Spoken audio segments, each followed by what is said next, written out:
एक लिस्ट ऐसी होती है जो तुम कभी नहीं बनाते हो, वो है तुम्हारी दवाई की लिस्ट। वो लिस्ट दूसरा बनाता है, डॉक्टर बनाता है, कोई दूसरा बनाता है, वो लिस्ट तुम नहीं बनाते।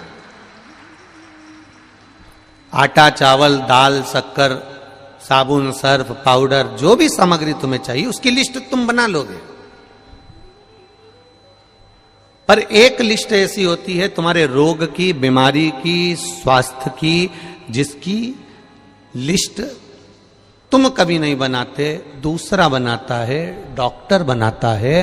उसी तरह तुम तुम्हारे कर्म की लिस्ट बना सकते हो कि तुमने कैसा कर्म करा है, पर भाग्य की लिस्ट तो मेरा महादेव ही बना पाता है। आप कर्म की लिस्ट बना सकते हो। कल भी कथा में कहा था, मत बुरे कर्म कर बंदे वरना पछताएगा, भगवान की आंखों से तू बच नहीं पाएगा, तू बच नहीं पाएगा। अरे ओ अज्ञानी मत करना, तेरे कर्म का फल भी तू ही पाएगा, जैसा किया तूने तेरे आगे आएगा। मत बुरे कर्म कर बंदे वरना पछताएगा, भगवान की आंखों से तू बच नहीं पाएगा, तू बच नहीं पाएगा। तुम्हारे कर्म की लिस्ट तुम बना सकते हो, अच्छा करा कि बुरा करा, झूठ बोला ना बोला, सत्य कहा ना कहा, उस कर्म की लिस्ट बनाने वाले तुम हो। भगवान गीता में भी कहते हैं कर्म किए जा, कर्म करो। हम भी आपसे कहते हैं कर्म करो, करो कर्म, जाओ जिस कार्य को करने जा रहे हो उस कार्य को लगनता से करना, दिल से करना। और जब तुम लगनता से करोगे, दिल से करोगे, तो निश्चित है उस कार्य में सफलता जरूर मिलेगी, उसको कोई रोक नहीं सकता। करो।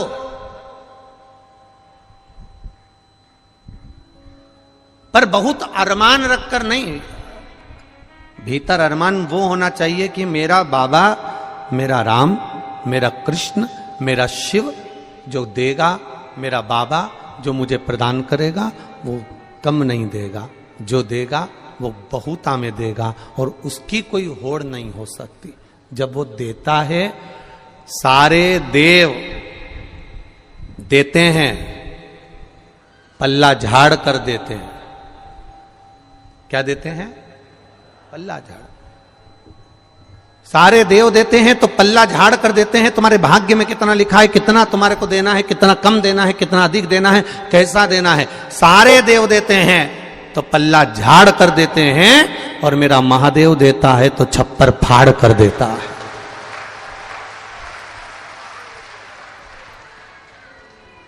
उसकी करुणा कब नहीं है, उसकी करुणा। बहुत जोरदार आवाज है जी जी, बहुत बढ़िया।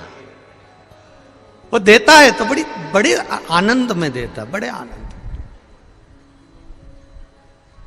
और तेरी कृपा बिना न हिले एक भी अणु, लेते हैं श्वास तेरी कृपा से तनु तनु। उसने देने में कोई कमी नहीं रखी, बस अपने भीतर थोड़ा सा संतोष रूपी धन होना चाहिए। एक गुरुजी के 2 चेले थे। जजमान ने कहा तुम्हारे शिष्यों को हमारे घर में भोजन करने भेज देना। ठीक है, भेज देंगे। अब गुरुजी ने दोनों चेलों को भोजन करने के लिए भेजा। और भोजन करने के लिए जब गुरुजी ने भेजा तो दोनों से कह दिया अच्छे पेट भर कर खा कर आना हो, जो भी मिले उसको अच्छे से पाना, प्रेम से पाना, आनंद से पाना।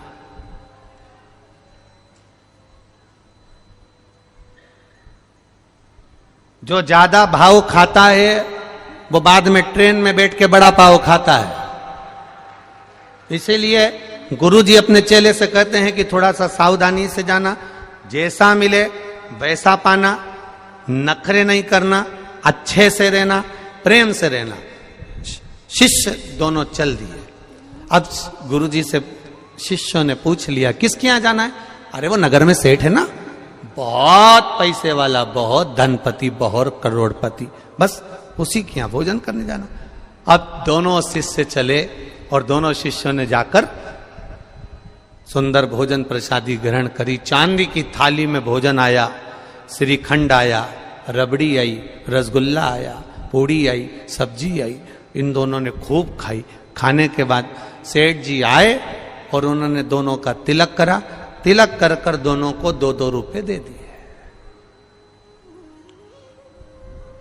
कितने रुपए दिए? जम के बोलो जरा। 2-2 रुपए उनको दिए। अब 2-2 रुपए उनको दिए। दोनों दोस्त जाने लगे, शिष्य जाने लगे। एक बड़ा खुश था, बड़ा प्रसन्न। एक की प्रसन्नता इतनी थी जिसका वर्णन नहीं, और दूसरा मुंह उतारा हुआ था, मुंह लटका हुआ था, लटका लटका मुंह भिन भिन कर रहा था। काय का सेठ? काय का सेठ? बताओ। भिखारी 2 रुपया दिया। काय का सेठ? भिखारी 2 रुपया दिया। अब एक प्रसन्न है और एक का मुंह उतरा हुआ है। एक की प्रसन्नता है और एक का मुंह उतरा हुआ है। अब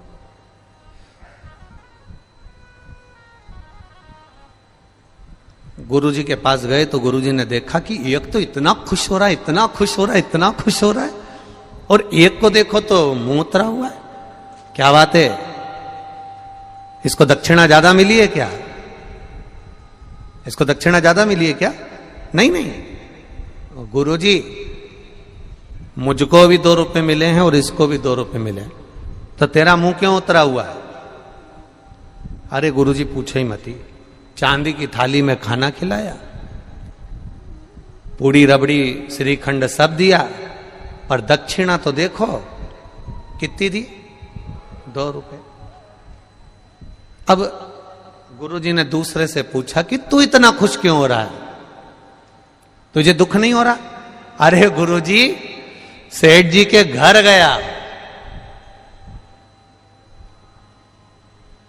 जिंदगी में आज तक चांदी की थाली में खाना नहीं खाया था, खाना खाया, श्रीखंड रबड़ी खाई, और गुरुजी वो सेठ जो कभी किसी को 1 रुपया नहीं दे, उसने मुझे 2 रुपए दिए। इससे बड़ी खुशी जिंदगी की नहीं हो सकती।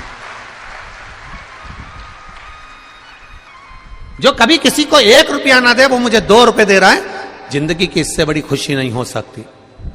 तो गुरुजी ने दूसरे चेले से पूछा, क्यों रे, तुझे दुख क्यों हो रहा है? अरे गुरुजी पूछो ही मती, मैंने तो सोचा था तक करोड़पति चांदी की थाली में जब भोजन करा रहा है, इतना अच्छा अच्छा खाना खिला रहा है, तो मेरा मन कहता है कि ये जरूर दक्षिणा में 100 रुपए तो देगा। बस हमारे दुख का कारण यही है कि हम इतनी अभिलाषा लेकर चलते हैं, वो थोड़े में हम संतुष्ट नहीं हो पाते कि जो मिला वो परमात्मा की कृपा से मिला है। जो दिया उसने कम ना दिया। अच्छा परिवार दिया, अच्छा कुटुंब दिया, अच्छे बच्चे दिए, अच्छी पत्नी दी, अच्छे माता पिता दिए, ये सारे संबंध हमको दिए, सारे संबंध। दुनिया का केवल एक संबंध ऐसा होता है जो 84 लाख योनियों में मनुष्य का शरीर भी आता है। इस 84 लाख योनियों के अंतर्गत केवल एक संबंध ऐसा होता है जो केवल एक बार मिलता है। वो संबंध है माता पिता और पुत्र का, माता पिता और पुत्री का। ये संबंध केवल एक बार मिलता है। बाकी तुम जितने जन्म लोगे, तुम कुत्ता बन के भी पैदा हो गए तो ये जगदम्बा जना, ये भी जन्म ले लेगी। तुम मेंढक बन के जन्म ले लिए तो ये मेंढकी बन के जन्म ले लेगी। तुम चिड़िया बनकर जन्म ले लिए तो ये चिड़िया बन के जन्म ले लेगी। पत्नी हर जन्म में मिलेगी, बच्चे हर जन्म में मिलेंगे, परिवार हर जन्म में मिलेगा, घर हर जन्म में मिलेगा, कुटुंब हर जन्म में मिलेगा। पर केवल एक संबंध ऐसा होता है कि माता पिता पुत्र और बेटी का संबंध केवल एक बार होता है, यह संबंध दूसरी बार नहीं। जो आज माता पिता मिले हैं ये दूसरी बार मिलने वाले नहीं हैं। करो आदर, करो सम्मान, करो सत्कार। इसका हवा आ रही है थोड़े से, इसका आदर करिए, सम्मान करिए, सत्कार करिए।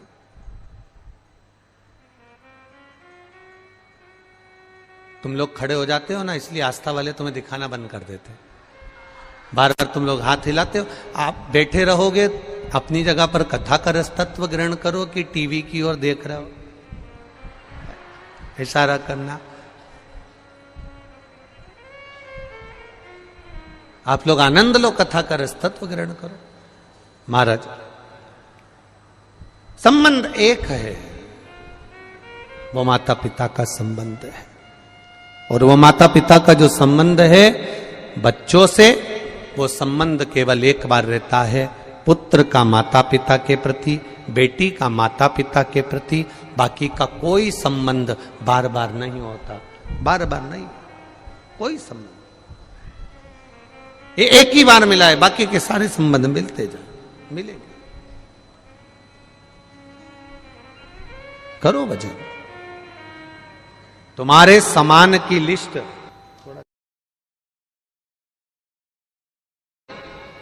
तुम बना सकते हो।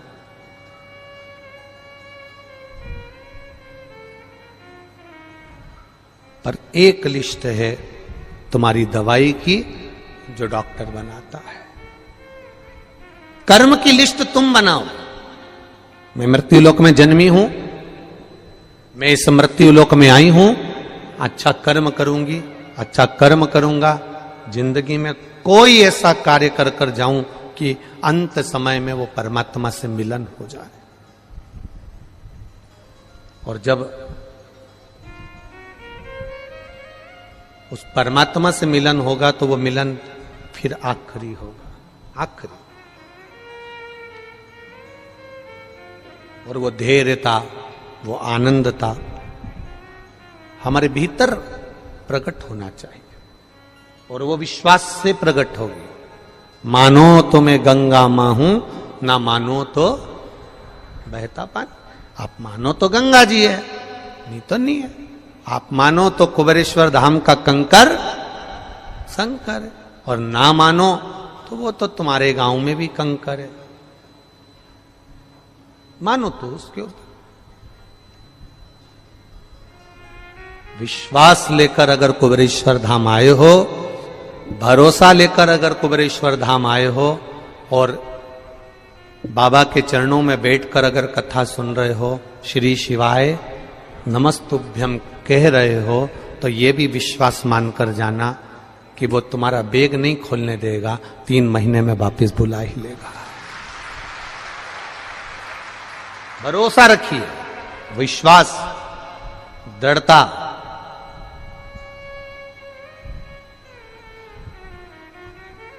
और जब तक भरोसा दृढ़ ही नहीं होगा तब तक वो मिल नहीं सकता।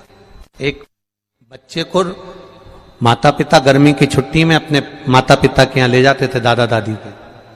बच्चा रोज हर गर्मी की छुट्टी में दादा दादी के यहाँ जाता था। बच्चा हर गर्मी की छुट्टी में दादा दादी के यहाँ पहुंचता था। अब बच्चा जब हर गर्मी की छुट्टी में दादा दादी के यहाँ पहुंचता, माता पिता के साथ बैठ कर जाता ट्रेन में, दादा दादी के यहाँ रुकता।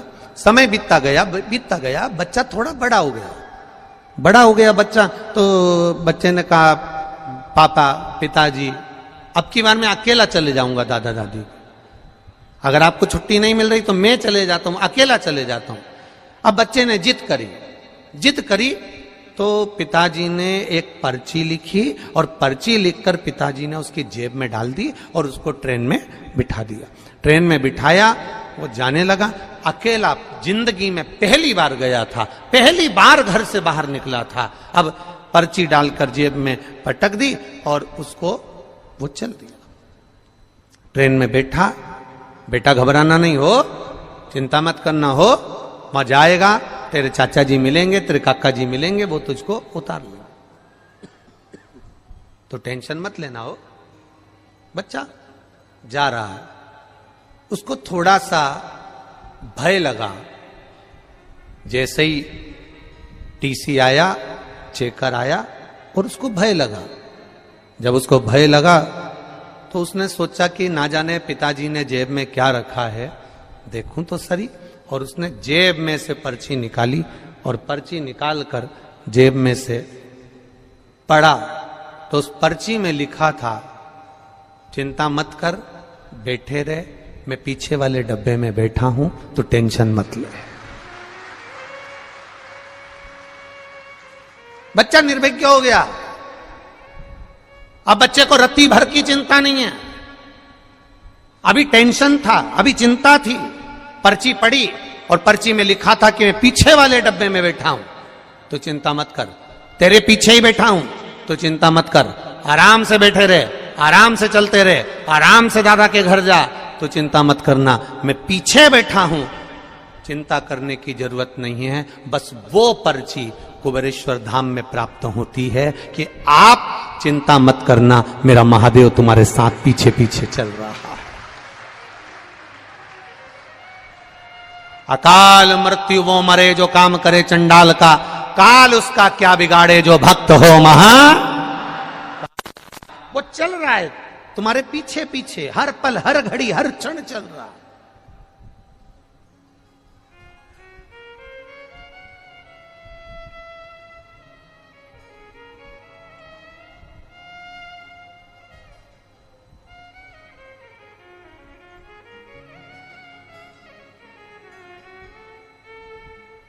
हर घड़ी चल रहा है, हर पल चल रहा है।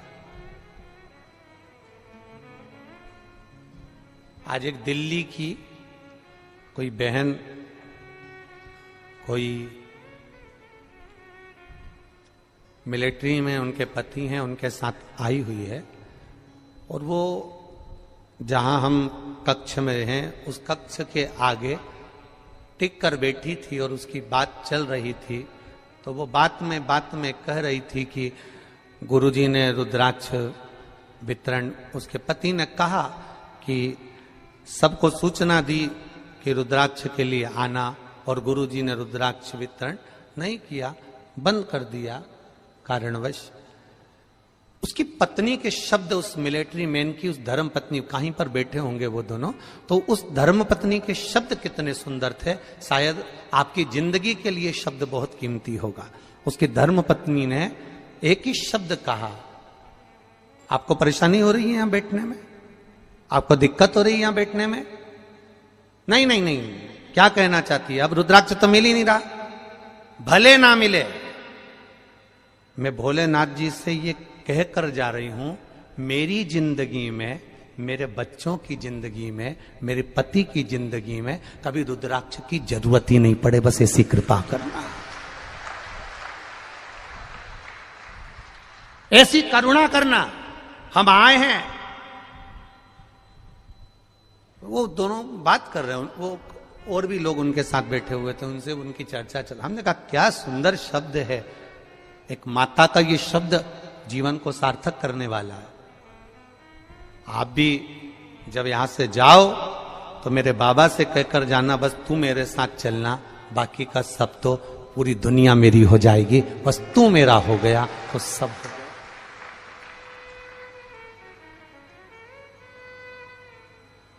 अगर तू मेरा है तो दुनिया सब मेरी है, और तू नहीं तो फिर कुछ नहीं, कुछ नहीं। महाराज, भगवान का एक नाम है भिक्षुवर, और भिक्षुवर अवतार की कथा कल चल रही थी। भगवान शंकर जब सत्यारथ के मर जाने के बाद उसकी धर्म पत्नी गर्भ से थी और वह धर्म पत्नी भी बच्चे को जन्म देकर घाट पर छोड़कर जब पानी पीने के लिए गई तो घड़ियाल ने, मगर ने उसको पकड़ लिया और वो धर्म पत्नी भी मर गई। पार्वती जी के मन में संशय आ गया था, पार्वती जी के मन में संशय प्रकट हो गया था कि ये शंकर भगवान की उपासना करता है, ये शिव का भजन करता है। राजा सत्यारथ शंकर भगवान को जल चढ़ाता है, राजा सत्यारथ भगवान शंकर की आराधना करता है, शिव की आराधना करता है। उसके बाद भी इसके प्राण छूट गए। इसकी धर्म पत्नी वो भी भगवत भजन में डूबी रहती है, उसके प्राण छूट गए। इसकी राज सत्ता चली गई, उसका वैभव चले गया, उसका बच्चा नदी के घाट पर पड़ा हुआ है। शिवजी के सामने प्रश्न का अंबार था, भगवान शंकर के सामने ढेर प्रश्न थे।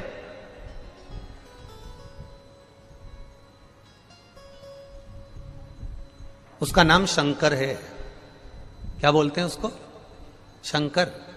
जो शंका को भी समाप्त कर दे उसी को शंकर कहा जाता है, जिसका एक एक कंकर आनंद देने वाला। शंकर को भजने वाले के भीतर शंका नहीं होना चाहिए। कोई 50 बार कह दे पानी चढ़ाने से क्या होता है, कोई 50 बार कह दे बेलपत्र चढ़ाने से क्या होता है, कोई 50, ये पत्र आया देखो।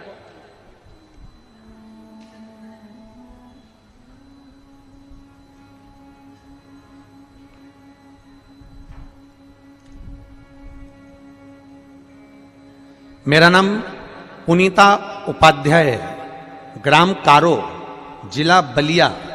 फोन नंबर ये है, कहीं बैठी हो पुनीता उपाध्याय, ग्राम कारो, जिला बलिया। फोन नंबर ये, कहीं बैठी होंगी तो स्मरण करेंगे। मेरे भोले बाबा का क्या बखान करूं, जितना भी वर्णन करूं उतना कम है। आप भी हमारे साथ पत्र पढ़ा करो जो टीवी पर दिखाया जाता है। जितना वर्णन करूं उतना कम ही है। मैंने पशुपति व्रत किया था, जब 5वां व्रत पूरा होने पर रिजल्ट रेलवे का आने के लिए मैंने कहा था, क्योंकि पहले एग्जाम दे चुकी थे तो परंतु उसमें पास नहीं हुए थे। अब की रेलवे का एग्जाम दिया तो मैंने पशुपति व्रत करा, बेलपत्र शहद का प्रयोग कर कर शिव जी को अर्पण करा और बाबा से विनती करी, बाबा ऐसी कृपा करना, ऐसी दया करना, ऐसी करुणा करना कि इनका रेलवे में हो जाए। और बाबा की कृपा से जैसी 5वां पशुपति व्रत पूर्ण हुआ और बाबा की कृपा से उनका रेलवे में सिलेक्शन हो गया। ये शिव तत्व है, ये घड़ी है। जो शंका रखकर शिव की आराधना करता है उसके भीतर शंका के कारण शिव प्रवेश ही नहीं कर पाता।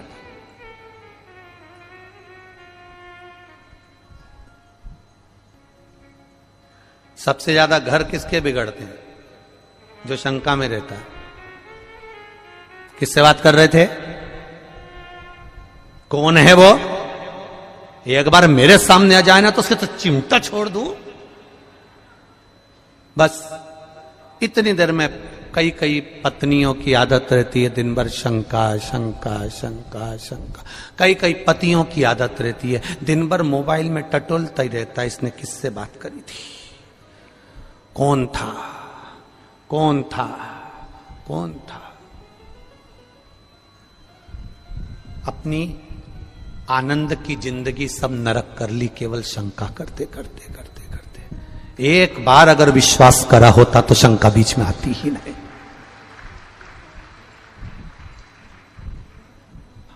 हमारे सनातन धर्म के अंदर,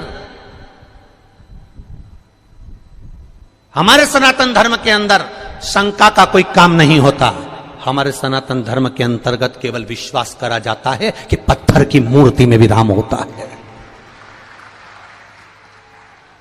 हमारे सनातन धर्म के अंतर्गत शंका का कोई काम नहीं होता।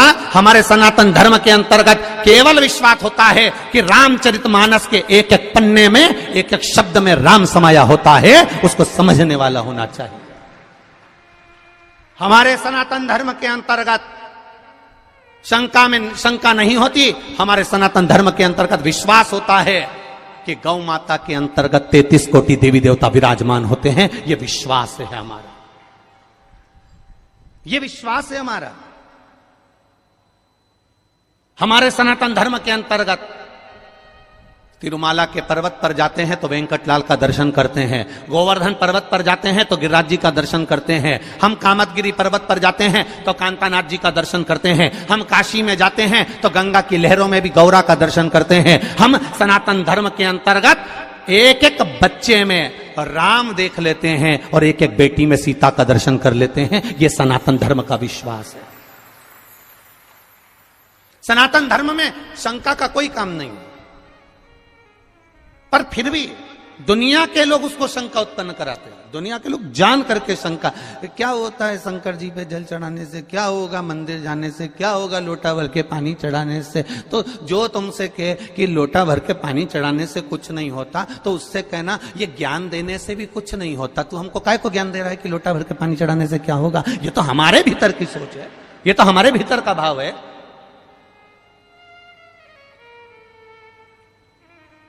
शिव का जो भक्त होता है वो विश्वास पर जीता है, भरोसे पर, दृढ़ता पर जीता है। दुनिया कुछ भी कहे, वो अपनी भरोसा, अपनी दृढ़ता शंकर के चरणों में रखता है, शिव के चरण।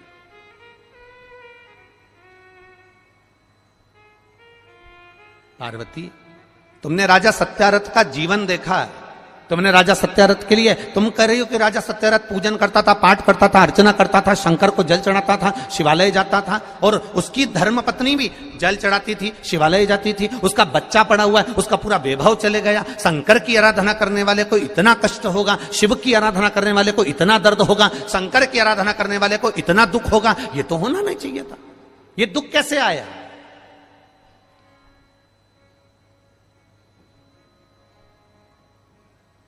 ये कष्ट कैसे आया? ये तकलीफ कैसे आई? शिव जी ने कहा, पार्वती चल मैं तुझे घुमा के लाऊं, और घुमाया। जलाशय में पार्वती जी को पूरी लीला का दर्शन करा दिया कि पूर्व समय के भोग के कारण, पूर्व समय के दूसरे का सामान ले लिया था, दूसरे के घर पर आक्रमण कर दिया था, दूसरे का वैभव चुरा लिया था, दूसरे का धन चुरा लिया था, दूसरे की सत्ता चुरा ली थी। इसलिए इस जन्म में भले मेरा भजन करा इसने, मुझ पर जल चढ़ाया इसने, मेरी आराधना करी इसने, पर पूर्व कर्म का भोग तो भोगना पड़ेगा। हम पहले भी कथा में कहे, तुम वेद पुराण को मानो ना मानो,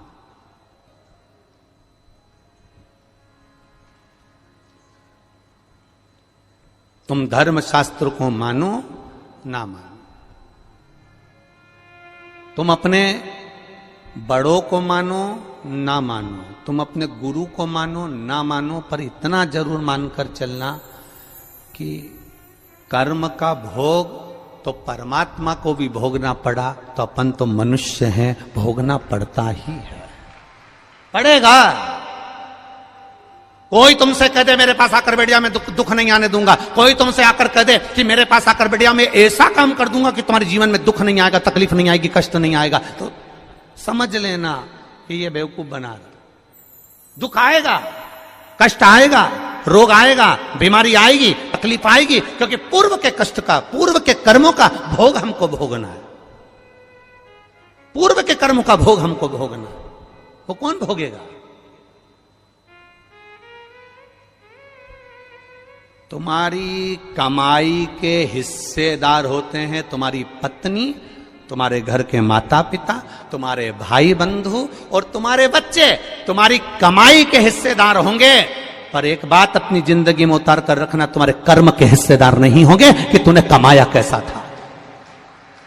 तुम्हारी कमाई के हिस्सेदार तुम्हारी पत्नी भी होगी, तुम्हारे बच्चे भी होंगे, बेटा भी होगा, बेटी भी होगी, माता भी होगी, पिता भी होंगे, भाई भी होंगे, बंधु भी होंगे, बहनें भी होंगी, उनके सारे रिश्तेदार होंगे, तुम्हारी कमाई के हिस्सेदार होंगे, पर तुम्हारे कर्म के हिस्सेदार नहीं हो सकते। कर्म का भोग तो तुझे अकेले ही भोगना है। तब वो परमात्मा भी कहेगा कि तेरा क्या होगा रे कालिया, फिर वो भी कहेगा कि होगा क्या, क्या कर्म करेगा। कोई दूसरा नहीं भोगेगा, हमें भोगना है, हमें।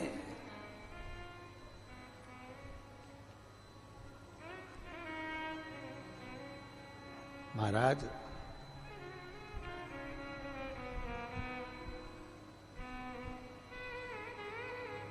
कर्म का भोग तो भोगना, कोई दूसरा नहीं भोगने वाला। पार्वती सत्यरथ को कर्म का भोग भोगना था, पूर्व में इसका वैभव इसने दूसरे का चुराया था, इसलिए आज इसका वैभव चले गया। पूर्व में इसने जो कर्म किया था उसके कारण इसका ये कर्म चले गया। तो फिर आपको लोटा भर के जल चढ़ाने का फायदा क्या हुआ है? अब सुनना, पूरे भारत के लोग और पूरे देश विदेश में बैठे हुए जितने भक्त इस आस्था चैनल के माध्यम से कथा सुन रहे हैं, अब सुनिए। ये कथा में भिक्षुवर अवतार भगवान शंकर का हुआ है 14वें नंबर का। उस कथा को ध्यान से सुनना। 19 अवतार में से एक अवतार है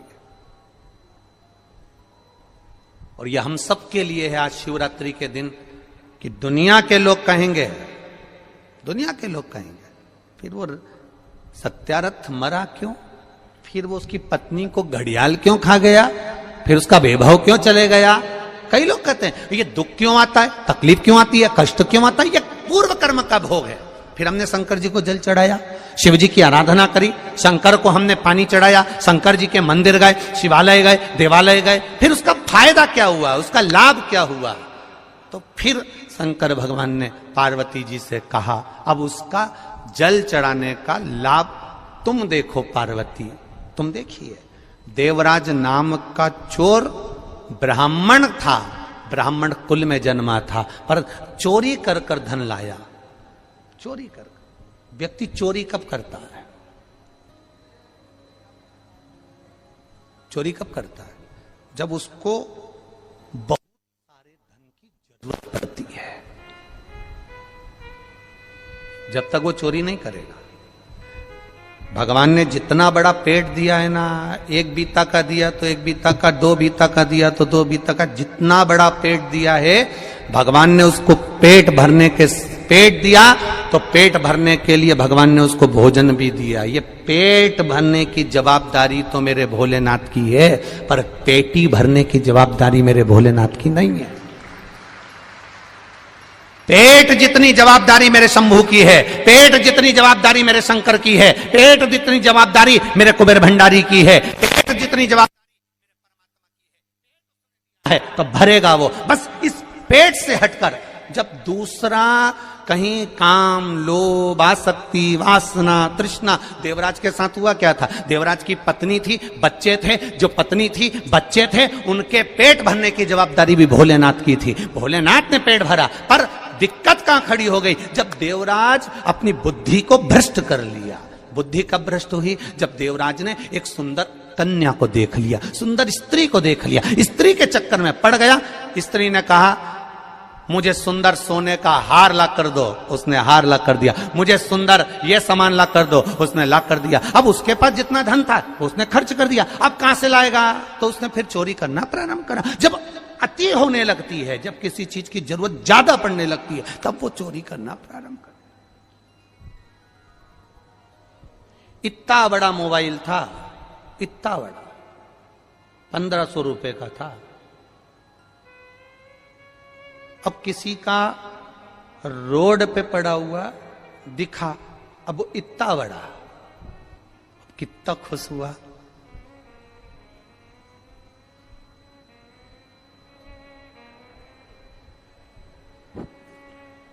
उठा लिया। आसक्ति बढ़ गई, लोभ बढ़ गया, ले गया, चले गया, बढ़ गया लोभ, ले गया वो। अब क्या कभी मोबाइल बेकार नहीं होगा? अरे बोलो तो जम के जरा जीजियो, नहीं होता क्या? कभी नहीं होता क्या? होता है। मालूम पड़े लेकर गया था, जेब में से गिर गया, स्क्रीन टूट गई, बेकार हो गया, कितने दिन चलेगा? पर यदि वही मोबाइल जो मिला था और एक बार अनाउंस करवा देता कि साहब ये मोबाइल मिला है, जिसका भी हो, ये कलर है उसका, ये मोबाइल है उसका, नंबर बताकर वो मोबाइल लेकर चले जाए। अगर वो मोबाइल उस व्यक्ति तक वापस पहुंच जाता तो उसके हृदय से, दिल से जो आशीर्वाद निकलता। वो एक मोबाइल ये तो साधारण सा था, वो कटे हुए सेव फल का आ जाता, एप्पल का आ जाता, अगर केवल समर्पण का भाव जागृत हो जाता तो। समर्पण का भाव।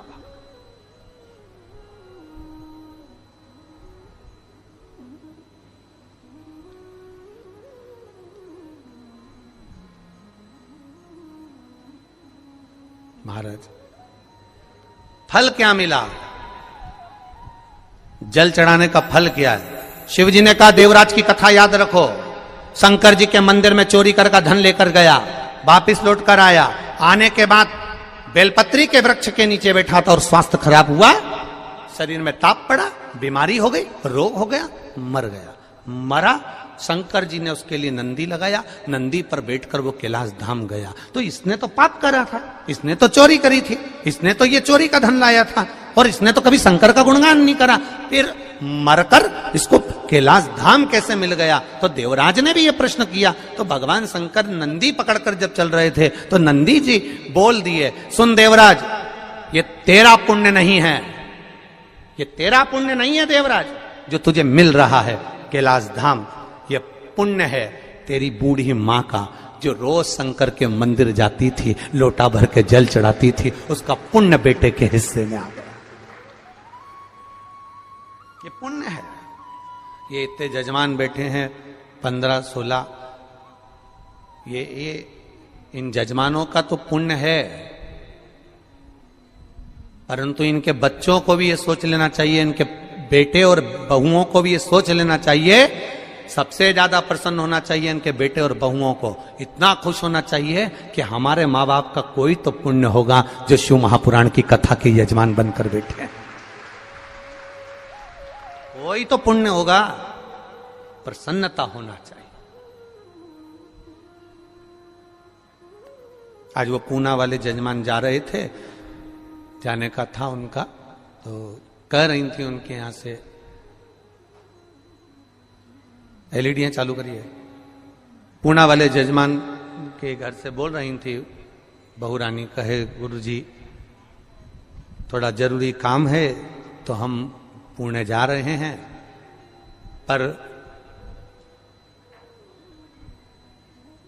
जाते जाते हमको कुछ नहीं चाहिए, बस जजमान पद जैसे यहां मिला है ऐसी कृपा एक बार कर दो कि ऐसी जजमान पद पुणे में भी एक बार मिल जाए, बस महादेव से ये प्रार्थना, ऐसी कृपा कर दीजिए, ऐसी दया। अब विचार देखिए लोगों के कितने सुंदर भाव हैं, कितने सुंदर भाव। और आपसे भी निवेदन करूंगा, यहां से जाते जाते एक बार मेरे देव अधिदेव महादेव कंकर शंकर की धरा को प्रणाम कर कर कहकर जरूर जाना कि बाबा ये झोली लाया हूं ना, इतनी भरकर भेजना, इतनी भरकर भेजना कि मैं भी एक बार शिव महापुराण का यजमान जरूर बनूं, ऐसी कृपा कर दो, कहकर जाओ उसको। खाली न जाता कोई दर से तुम्हारे, खाली न आप भी गाइए, दर से तुम्हारे। दीनानाथ तू चुप हो जा, इनको गाने दे जरा एक बार वापिस से, फिर से बोलिए, खाली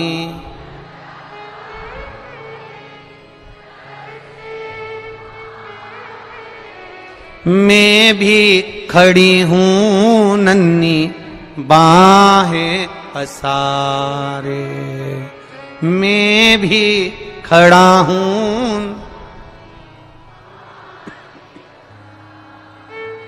अपने हृदय से लगा लो, लगा लो, गिरा जा रहा हूं, उठा लो, उठा लो प्रभु अपने दर से, अब तो न टालो, गिरी जा रही हूं, उठा लो। खाली न जाता कोई दर से, मैं भी खड़ी हूं नन्ही बाहें पसारे। बाबा तेरे दर से कोई खाली नहीं गया, जो आया वो झोली भर कर ले गया। तो फिर मेरे लिए क्यों ना प्रभु, मेरे लिए क्यों ना।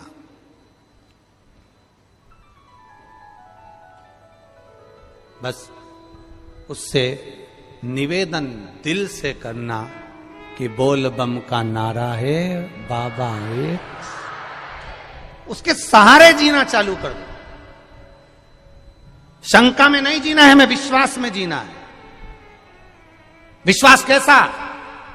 तुम्हारे घर में जो शिव है, तुम्हारे घर में जो कंकर है, तुम मंदिर जाओ तो मूर्ति में भी तुम्हें राम और कृष्ण और शिव नजर आना चाहिए। तो समझ लो कि तुम्हारी दृष्टि विश्वास पर जागृत हो गई, विश्वास पर जागृत हो गई। अब कहे लोग शंका और विश्वास में बहुत अंतर है महाराज। शंका तुरंत उत्पन्न हो जाती है, शंका तुरंत आ गई। किसी ने कुछ बोला और तुम्हें शंका आई, किसी ने कुछ कह दिया और उसमें शंका। अब शंका तो अभी सोशल मीडिया पे कितना कितना चल रहा है। हम कहें जितने लोग सोशल मीडिया पे डाल रहे हैं कि इतने सारे मर गए ने, इतने सारे जी गए ने, ऐसी भगदड़ हो गई। जब पूरी जमाने भर की मीडिया यहां पर है तो भगदड़ का एक सीन भी बता देते जिंदगी में। तुमने लिखा तो था कि भगदड़ हुई, रुद्राक्ष फेंका, ये करा वो करा, दिखाते तो सही एक बार कि इतने मर गए, इतने जी गए। कभी विचार, यहां आप भी बैठे हो, थे कि नहीं थे 15 तारीख को? बोलो, जम के बोलो, थे ना? कोई भगदड़ का सीन दिखा कि लोग भगे हों, दौड़े हों और मर रहे हों? कहीं दिखा हो तो बताना, दोनों हाथ उठाकर बताना एक बार कि दिखा हो तो बताना। कहीं नजर आया हो? अब किसी को हार्ट अटैक हो गया तो कह दिया भगदड़ हो गई। महाराज उसके शरीर पर किसी का एक जूता पड़ा हुआ दिखा हो, किसी का पांव पड़ा हुआ दिखा हो, किसी को खरोच आती हुई दिखी हो तो जरूर बताना। यह महादेव की धाम है, इसको बदनाम करने का प्रयास मत करिए।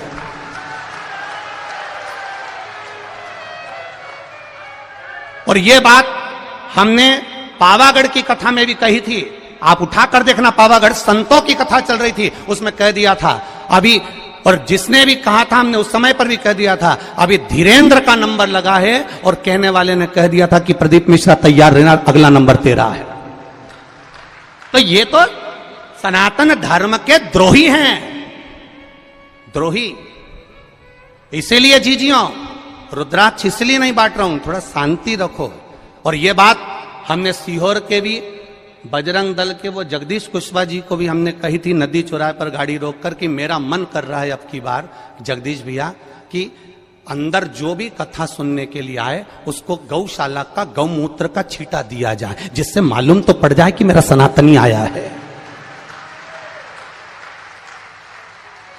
मेरा सनातनी आया है, मुझे मालूम पड़ना चाहिए। पर उन्होंने कहा गुरुजी इतने सारे लोगों पर अपन गौमूत्र छीटेंगे, किसी को बुरा हमने कहा सनातनी होगा तो काय का बुरा लगेगा, क्यों बुरा लगेगा? ये सब सनातन धर्म के द्रोही हैं कहीं ना कहीं। बस उनको तो किसी ना किसी रूप में कोई ना कोई बवाल मचाकर ये रुद्राक्ष महोत्सव कैसे भी कैंसिल कराने के लिए तत्परता थी इनकी, और इन्होंने पहले सोच कर रखा था। उसका विचार नहीं करना हमको।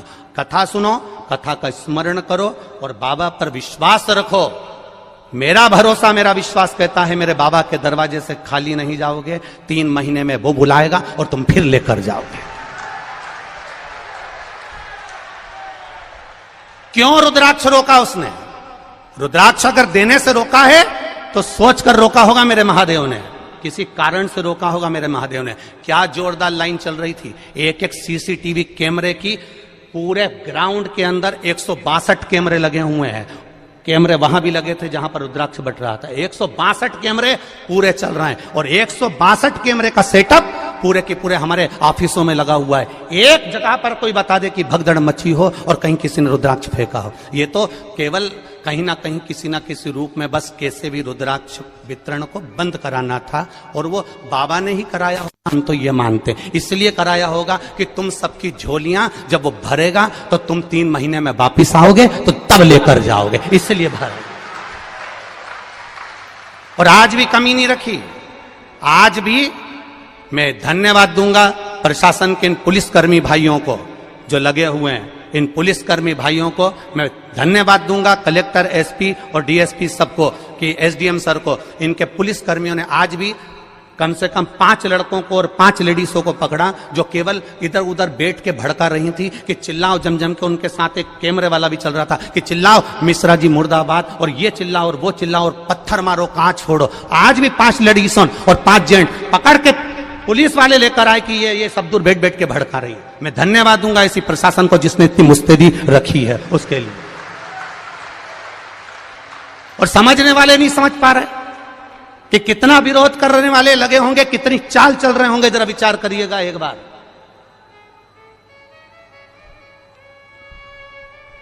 बरहानपुर कथा हुई, परभणी कथा हुई, मालेगांव कथा हुई। हम भी कथा करने जाते हैं, हमको भी मालूम है कि कितनी भक्त लोग कथा सुनने आते हैं। तो हमको ये अंदाजा नहीं होगा कि इस पावन धरा पर कितने आएंगे, कितनी व्यवस्था करी होगी, कितना लगाया होगा समय, प्रशासन ने भी कितनी व्यवस्था करी होगी।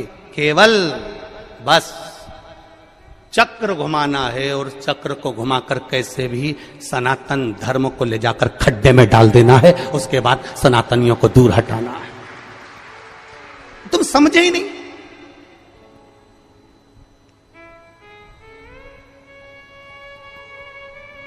समझे? कहे आग लगे बस्ती में। और आपसे भी निवेदन करूंगा, कोई भड़काए, कोई कहे 200 रुपए का रुद्राक्ष मिलेगा, 500 रुपए का मिलेगा, 50 रुपए का। सीहोर के कुबेरेश्वर धाम का रुद्राक्ष पैसे से नहीं दिया जाता, निःशुल्क है। मेरे शंकर भगवान के नैन अश्रु से मिला है तुम्हारे लिए जिंदगी भर। और अब तो ये प्रयास रहेगा कि साल भर में कभी भी आ जाना, और मेरा विश्वास है खाली झोली नहीं लाओगे, इतना लेकर आओगे कि तुम लुटा कर जाओगे और रुद्राक्ष लेकर जाओगे। ये विश्वास, ये भरोसा। और जहां जहां कथा करी, एक एक यजमान की यहां पूछ कर आना कि उन्होंने कथा करवाने के बाद 2 महीने के अंदर फोन लगाया कि नहीं लगाया कि हमको अगली कथा की तारीख दे दो। अभी ये पूना वाली जीजी बोल के जा रही, अभी सुल्तानिया जी बोल के जा रहा है, बेंगलोर वाले भैया बोल कर जा रहे हैं कि हम जजमान बने पर अब एक मौका दो कि हम एक बार फिर जजमान बने। भगवान इतना पूर्ण देता है कि यजमान पर फिर खड़ा हो जाता। खाली नहीं जाओगे, फिर निवेदन कर रहा हूं, एक खाली नहीं जाएगा। खाली न जाता कोई दर से तुम्हारे, मैं भी खड़ा हूं नन्ही बाहें, अपने हृदय से लगा लो, लगा लो, गिरा जा रहा हूं, उठा लो, उठा। ये शिव तत्व है, ये शंकर का तत्व है, इसको पहचानो। मत्स्य तत्व क्यों चला गया, उसकी पत्नी क्यों चली गई? शंकर भगवान ने कहा यह कर्म का भोग था, कर्म का भोग, कर्म का भोग था। महाराज फिर लोटा भर जल चढ़ाने का फल क्या मिला इस सत्यरथ को? अब शिव जी ने कहा सुन पार्वती, लोटा भर के जल चढ़ाने का फल क्या मिला? उसका फल ये है, अगर ये नारी गर्भ से होती, पानी पीने जाती और घड़ियाल इसको मार देता तो इसके घर में दिया जलाने वाला भी नहीं बचता, इसका पूरा वंश मिट जाता। इसके बच्चे का जन्म पहले करवाया, बच्चे का जन्म पहले करवाकर घाट पर सुलवाया। पानी पीने ये अकेली गई, इसको मगर ने पकड़ लिया, इसके बच्चे को संभाल कर रखा, क्योंकि इसने जो जल चढ़ाया था उस जल का फल ये मिलेगा कि इसके बच्चे को वापस वही वैभव फिर प्राप्त होगा। थोड़ा धैर्य रखना पड़ेगा, थोड़ा धीरज रखना पड़ेगा, थोड़ी सहनशीलता रखना पड़ेगी, थोड़ी आनंदता रखना पड़ेगी, थोड़ी सहजता रखना पड़ेगी। क्या देगा वो उसके ऊपर। आपका चढ़ाया हुआ एक लोटा जल क्या फल देता है, आपका चढ़ाया हुआ एक लोटा जल आपको क्या प्रदान करता है, ये आपको मालूम पड़ेगा कि आपने जो लोटा भर के जल चढ़ाया था उसका फल क्या मिला है, उसका आनंद क्या मिला है, उसका सुख क्या मिला है।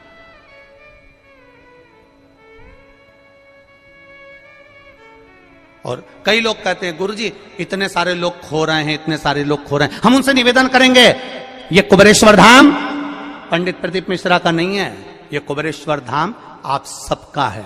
जब तक आपके रिश्तेदार आपको लेने नहीं आए तब तक यहां रहना, और अगर वो नहीं लेने आएंगे तो गाड़ी से हम छोड़ने जाएंगे तुम्हारे घर तक, तुम चिंता मत करना। गाड़ी से हम छोड़ने चलेंगे तुम्हारे घर तक, चिंता करने की जरूरत नहीं है। तुम अपने बाप के घर में आए हो, पिता के घर में आए हो, कुबेरेश्वर धाम में आए हो, तुम क्यों चिंता करते हो।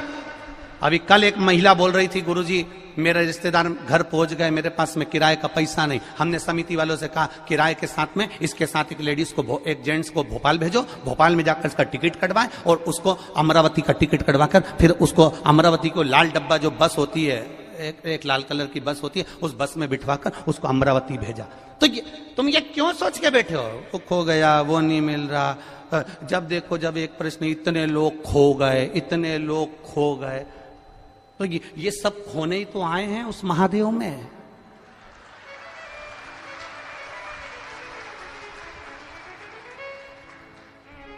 जैसे परिवार वाले खोए हुए को ढूंढते हैं, वैसे ही कुबेरेश्वर धाम आने वाले को मेरा महादेव टार्च लेके ढूंढता है।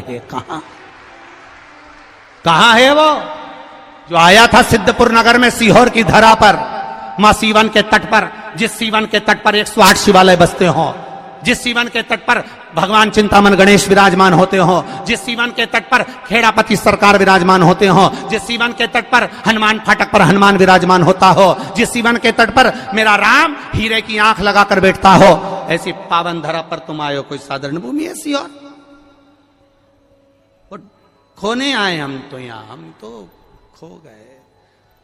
हम तेरी दुनिया में आकर खो गए, बस और क्या बचा। ये उसकी भक्ति है, ये शिव तत्व है महाराज शंकर का।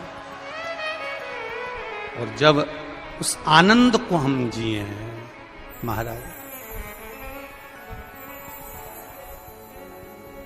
और उस मस्ती का आनंद, उस सुख का आनंद आप रूप बढ़ जाता है।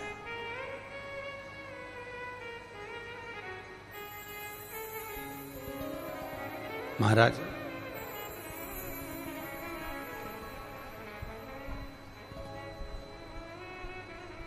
कब से खड़ी हूं झोली पसार, क्यों न सुनो तुम मेरी पुकार। कब से खड़ी हूं झोली पसार, क्यों न सुनो तुम मेरी। मुझे तेरा ही सहारा है मेरे भोले बाबा, मुझे तेरा ही सहारा है मेरे भोले बाबा। मैंने तुम्हें ही पुकारा है मेरे भोले बाबा, मैंने तुम्हें ही पुकारा है मेरे भोले बाबा। कब से खड़े हैं झोली पसार, क्यों न सुनो तुम मेरी पुकार। कब से खड़े हैं झोली पसार, क्यों न सुनो तुम मेरी पुकार। चाह नहीं होती है, जिससे प्रेम करो उससे चाउमीन खाने की चाह नहीं होती है, जिससे प्रेम करो उससे पानी पूरी खाने की चाह नहीं होती है, जिससे प्रेम करो उससे बस एक चाह रहती है कि थोड़ा तो समय दिया करो मुझको, आपके लिए हूं और मैं आपके लिए, थोड़ा तो समय। जिससे प्रेम होता है बस उस समय की चाह करती है। पत्नी पति से कह देती क्या ये फालतू का लफड़ा लगा कर रखा, दिन भर दिल्ली जाना, नोएडा जाना, यहाँ जाना, वहां जाना, वहां जाना, कम से कम हम आपसे प्रेम करते हैं, थोड़ा समय तो दिया करो। बोलो जीतियों, सही बात है कि गलत? जम के बोलो जरा, सही है ना? एक पत्नी पति से कहती है मुझे समय दो, पति पत्नी से कहता है समय दो, पति अपने धंधे से कहता है, धंधा कहता है, बिजनेस कहता है तुम मुझे समय दो। बोलो बिजनेस कहता कि नहीं कहता? समय दोगे तो मैं कमाई कराऊंगा, समय नहीं दोगे तो मैं कमाई। अर्थात तुम्हें बिजनेस से प्रेम करना पड़ेगा, प्रेम करोगे तो समय दोगे। सुबह 9 बजे से जाके दुकान पे बैठोगे, रात को 10 बजे तक आओगे, मतलब तुमने काम से प्रेम किया। अब तुमने काम से प्रेम किया तो काम ने तुमको धन दिया। पत्नी से तुमने प्रेम करा तो पत्नी ने भी तुमको इसमें बस प्रेम की 2 बोल दी है, नहीं तो जगदम्बा रोज धड़धड़ाती थी। प्रेम तो तुमने दिया, प्रेम तुमने अगर प्रदान किया, प्रेम में सबसे कीमती है, प्रेम की सबसे बड़ी कीमत है, प्रेम की सबसे बड़ी कीमती दौलत है उसका समय। और जिससे प्रेम होता है ना उसके पास तुम 4 घंटे भी बैठ जाओ ना, समय कम ही पड़ जाता है। प्रेम की कीमत ही सबसे बड़ा समय।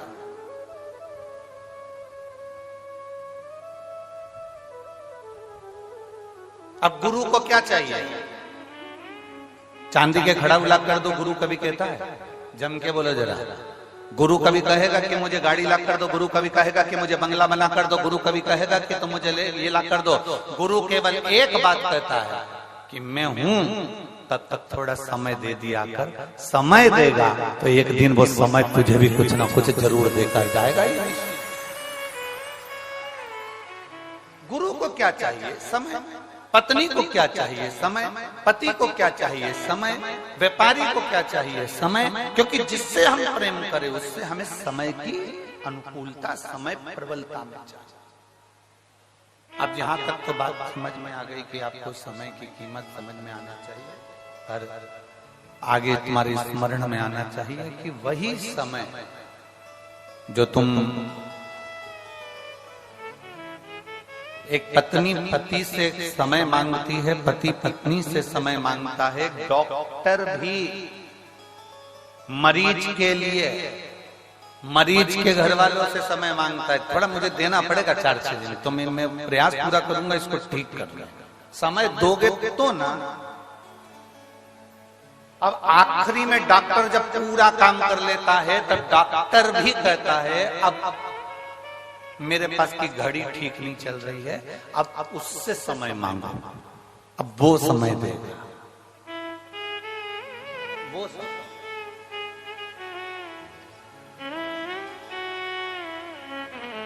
और अब उससे प्रार्थना करी, उससे निवेदन करा, उससे विनती करी, उससे चाकरी करी।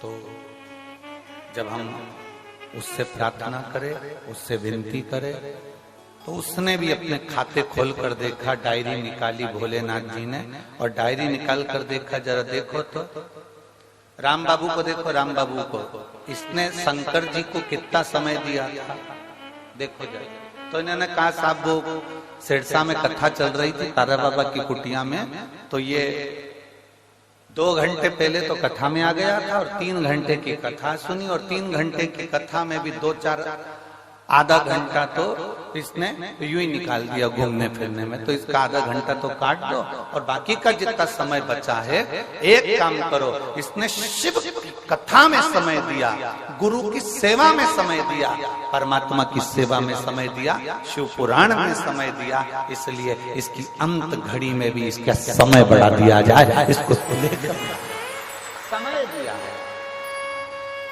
फिर वो कल वाली बात आ गई, अंत समय प्रभु आना पड़ेगा, वचन दिया तो निभाना पड़ेगा, आए ना आए प्रभु कुटुंब कबीला, अंत समय प्रभु आना पड़ेगा, वचन दिया तो निभाना और अंत समय प्रभु न पड़ेगा। तुमने समय दिया तो सामने वाले ने समय।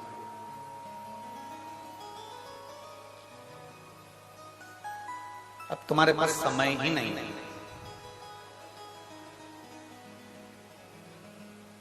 कल हमें गोविंद जी सुना रहे थे,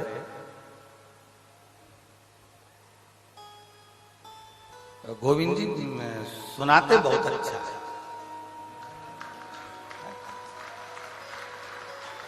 देखना गोविंद जी, हम कथाकारों पर भी कृपा करना। सुनाते बड़ा अच्छा। तो कह रहे थे गुरु जी से एक बात सुनाऊं मैं आपको। मैंने कहा सुना। बहुत अब जो सुनाता है उसको सुनाने वाले मिल जाए तो और अच्छा ना है।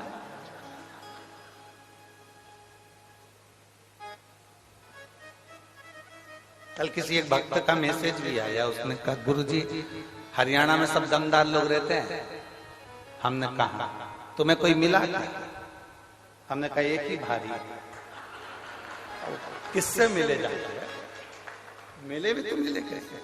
अब कहने गुरु जी, एक बार बाबा जी के पास हम बैठे हुए थे और वो बोले गोपाल जी को कि गोपाल नहीं आया। तो कहा बाबा जी निकले हैं, अब आएंगे। तो वो गाड़ी से चले हैं नोएडा आदि से, तो वो धीरे धीरे धीरे धीरे पहुंचेंगे। अब लंबा सफर 300 किलोमीटर का। तो गोविंद जी कह रहे थे बाबा जी बोले उसको बोलो ना कि हेलीकॉप्टर उतार लाया।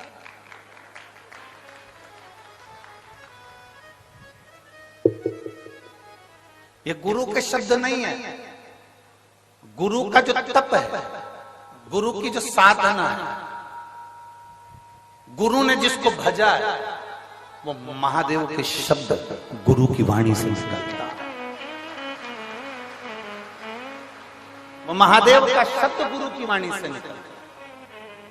हमने पहले भी आपको कथा में कहा, सियोर वाला महाराज कभी शिव पुराण की कथा नहीं बांट सकता और हमारी सामर्थ्य का भी नहीं। आप लाखों की संख्या में आते हो, रात भर से नींद नहीं आई, गोविंद जी से पूछो इनसे। और एक वो इनकी वो बेटी कहाँ गई, वो दिन भर सेवा में लगी रही, टेंट कहाँ कहाँ लगाना है, क्योंकि कल जितने पंडाल बनाए थे उसमें पांव रखने की जगह नहीं थी, एक भी पंडाल।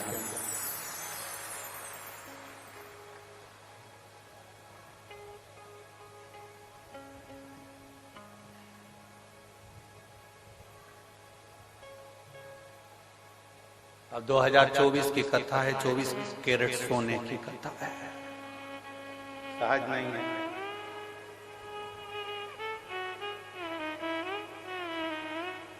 शिव तत्व, शंकर को पहचानना, गुरु को पहचानना, सतगुरु को पहचानना, संत को पहचानना, भगवंत को पहचानना, माता पिता को पहचानना। गुरु के कभी शब्द नहीं है।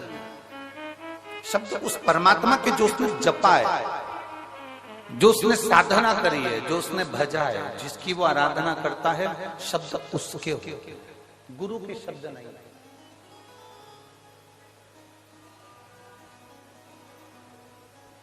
गुरु कोई वाणी नहीं बोलता, गुरु के शब्दों में परमात्मा के शब्द जुड़े हुए।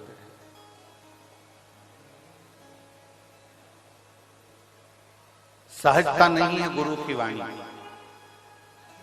आप तारा बाबा जी की कुटिया में बैठकर अगर कथा को सुन रहे हैं, शिव महापुराण की कथा को धारण कर रहे हैं। हमने एक बार पहले कथा में कहा था,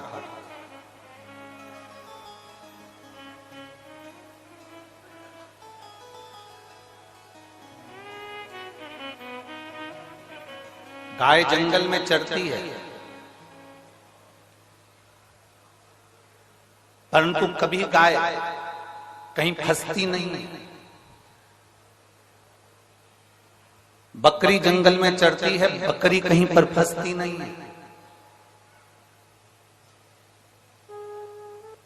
कारण गाय को चराने वाला पीछे चल रहा होता है, उसके हाथ में डंडा होता है, और वो किसान वो गाय चरा रहा होता है, ग्वाला गाय चरा रहा होता है। गाय को मालूम है मेरा कोई मालिक है। गाय को मालूम है मेरा कोई सेठ है, गाय को मालूम है मेरा मालिक है। अगर मैं कहीं फंस भी गई तो मेरा मालिक मुझको, जम के बोलो जरा, निकाल। बकरी को मालूम है कि मेरा मालिक पीछे चल रहा है, अगर मैं कहीं फंस गई तो मुझे मेरा मालिक निकाल देगा।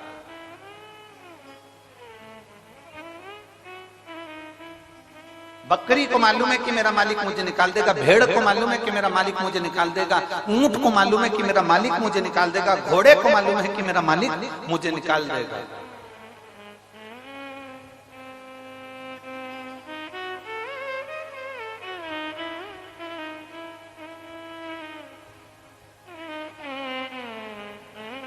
चिड़िया को भी मालूम है कि मुझे कोई ना कोई बाहर निकाल देगा, क्योंकि उसको एक अंदाजा है कि मेरा मालिक मेरे पीछे चल रहा है। गाय चराने वाला, बकरी चराने वाला, भेड़ चराने वाला, ऊंट चराने वाला पीछे चल रहा है।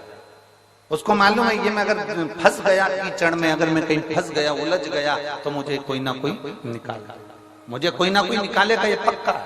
मेरा मालिक मुझे निकालेगा, ये पक्का। जब गाय ये विचार कर कर चलती है कि मैं फंसूंगी तो मेरा मालिक मुझे निकाल देगा, बस वही अंदाजा, वही सोच, वही वृत्ति, वही मन तुम्हारा होना चाहिए। तुम जब जब उलझो तब तक तुम दूसरों को मत पुकारना, तुम्हें ये अंदाजा होना चाहिए कि मेरा मालिक मेरे साथ चल रहा है, वो मुझे निकाल। मेरा गुरु मेरे साथ है, मेरा शिव मेरे साथ है, मेरा शंकर मेरे साथ है, मेरा ओघड़ी मेरे साथ है, मेरा शंभू मेरे साथ। और जब शिव हमारे साथ में है, हमारा शंभू जब हमारे साथ में है, तो फिर क्या सोच, क्या विचार।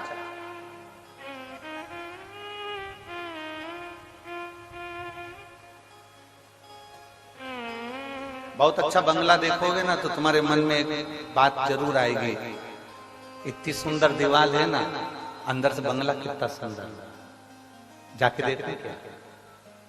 खूब सुंदर होटल देखोगे ना तो तुम्हारे मन में बात जरूर आएगी कि कितनी सुंदर होटल है, एक बार अंदर जाके देखते क्या। बोलो बोलो, सही है कि गलत? तुम्हारे मार्केट में कोई चाउमीन की दुकान खोल गई, पानी पतासे की दुकान खोल गई, मिठाई की दुकान खोल गई, मोबाइल की दुकान खोल गई, कोई कपड़े की दुकान खोल गई, बहुत सुंदर दुकान खोली, खूब अच्छा मॉल खुला, तुम्हारे मन में जरूर आएगा कि जरा एक बार मैं भी जाकर तो देखो। बोलो बोलो, जम के बोलो, सही है, जाकर तो देखो, देखो तो सही।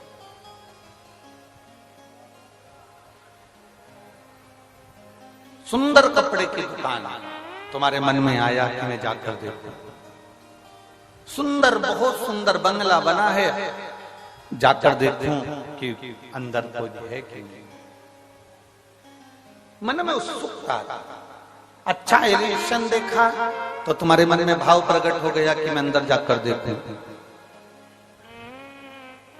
अच्छी दीवार देखी, मन में उत्सुकता जाग गई कि अंदर जाकर देखूं। अच्छा एलिवेशन, अच्छी दीवार, अच्छी चौखट, अच्छा सब कुछ अच्छा देखा तो मन में जागरूकता जाग, मैं भी जाकर।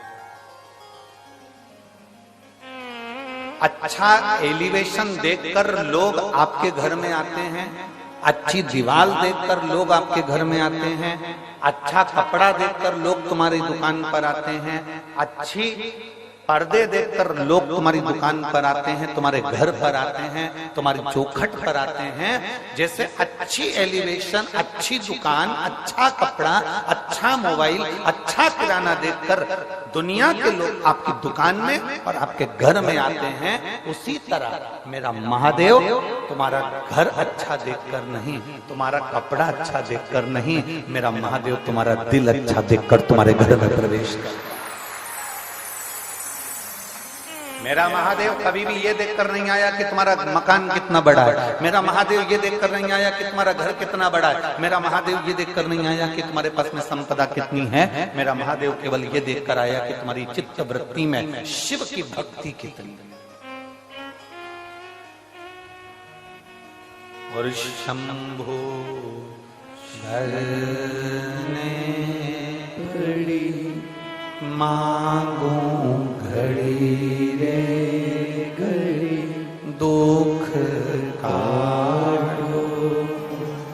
दया करीन दर्शन आपको, शंभो शरणे पड़ी मांगू घड़ी रे दुख काटो, दया करीन दर्शन। शिव कभी नहीं देखा कि तुम्हारे संपदा कितनी, दौलत कितनी, धन कितनी, वैभव कितना, सत्ता कितनी, गाड़ी कितनी। शंकर भगवान ने तो केवल एक चीज देखी है कि तेरा दिल कितना बड़ा है, तेरा मन, तेरी चित्तवृत्ति, तेरा व्यवहार कितना उच्च है। शंकर को तुम्हारी दौलत से, शंकर को तुम्हारे वैभव से, शंकर को तुम्हारे धन से कोई प्रीति नहीं, कोई प्रीति नहीं।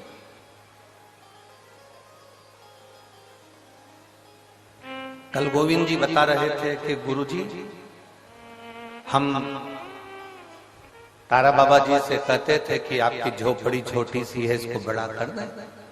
तो बाबा जी कहते थे मुझे क्या करना बड़े महल में रहकर, मेरी झोपड़ी ही अच्छी है। बाबा जी हम कुछ अच्छा बना दें यहाँ पर, मुझे क्या करना, मुझे तो उससे कुछ नहीं बनवाना, मेरा जैसा है वैसा।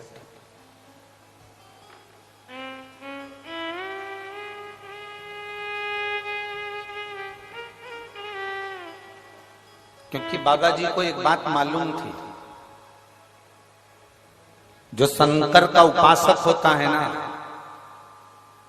जो शिव की आराधना करने वाला होता है ना, जो शंकर की भक्ति में डूबने वाला होता है, मेरी जीजियों, मेरे जीजाओं, मेरी बेटियों, मेरे बेटाओं, मेरी बहनों, मेरे भाई, शंकर की भक्ति में डूबने वाला, शंकर को मानने वाला, शिव की आराधना में डूबने वाला, शिव तत्व को जानने वाला एक बात हमेशा जानता है कि मुझे किसी से कुछ नहीं चाहिए। जो शिव की आराधना करने वाला होता है वो शंकर से ही मांगकर बहुत कुछ प्राप्त कर लेता है। शिव जी के 21 अवतार हुए हैं, शंकर भगवान के 21 अवतार एक हुए हैं, फिर 11 रुद्र अवतार अलग हुए हैं। उन 21 रुद्र अवतार में भगवान शंकर के 21 अवतार में एक अवतार है भगवान का गृहपति अवतार। शंकर भगवान के 21 अवतार में से एक अवतार है गृहपति अवतार। महाराज मां नर्मदा जी के तट पर नर्मदापुरम में एक विश्वानर मुनि रहते थे। शिव महापुराण की कथा कहती है शंकर जी के 21 अवतार में से एक अवतार गृहपति अवतार। मां नर्मदा जी के तट पर, मां नर्मदा जी के तट के ऊपर नर्मदापुरम में एक सुंदर विश्वानर मुनि रहते थे, ग्रस्त थे। अपनी धर्म पत्नी के साथ में उनका निवास। जैसे विश्वानर मुनि थे वैसे ही उनकी धर्म पत्नी।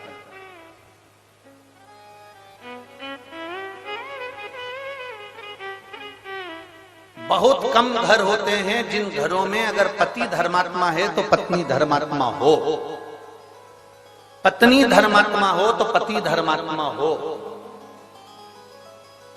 बहुत कम। सोचे जाओ तो नहीं होता। हमने अभी यहाँ भटिंडा की कथा में एक बात कही थी, पंजाब में भटिंडा में कथा में करने आए थे, तब हमने बोला था अमिताभ का बेटा अमिताभ जैसा नहीं होता। हुआ क्या? जम के बोलो, सचिन तेंदुलकर का बेटा सचिन तेंदुलकर जैसा नहीं हो सकता। हुआ क्या? जम के बोलो जरा। नहीं,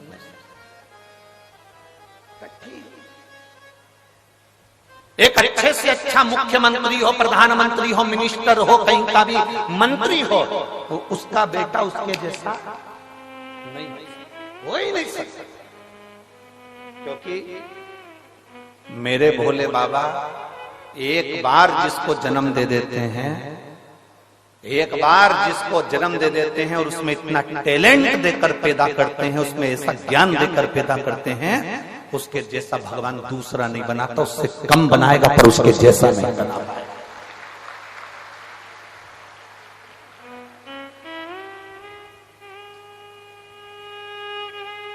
अमिताभ के पास में, अमिताभ बच्चन जी के पास में जो टैलेंट होगा उनके बच्चे के पास में नहीं हो पाएगा। सचिन तेंदुलकर के पास में जो टैलेंट होगा वो उनके बच्चे के पास में नहीं हो पाएगा। पिता जैसा बेटा नहीं होता। अगर बाप कलेक्टर है तो उसकी औलाद कलेक्टर हो सकती है, पर बाप जैसी नहीं हो सकती। मिनिस्टर का बेटा मिनिस्टर बन सकता है पर उसके पिताजी जैसा नहीं बन सकता। कठिन है। एक शिक्षक का बेटा शिक्षक बन सकता है पर उसके जैसा नहीं बन सकता उसके पिताजी। सास अपने 4 बेटों की शादी कर दे, 4 बहुओं को लिया है, पर सास सोचे कि तेरी जैसी आ जाए तो नहीं आ सकती, तू ओल्ड इज गोल्ड है।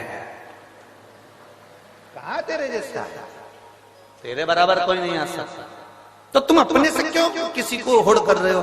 मेरी बहू मेरे जैसी आना चाहिए, मेरी बहू जितना मैं काम करूं वैसी आना चाहिए, मैं जितनी सुबह से उठती हूँ मेरी बहू उतनी उठने वाली आना चाहिए। अरे माँ, अमिताभ का छोरा अमिताभ जैसा नहीं बना, सचिन का छोरा सचिन जैसा नहीं बना, तो तेरी बहू तेरे जैसी कैसे बन सकती है? तुझे तो भगवान ने खुद आनंद में बनाया है। तो कहाँ सोच कर बैठे, क्या विचार लेकर बैठे?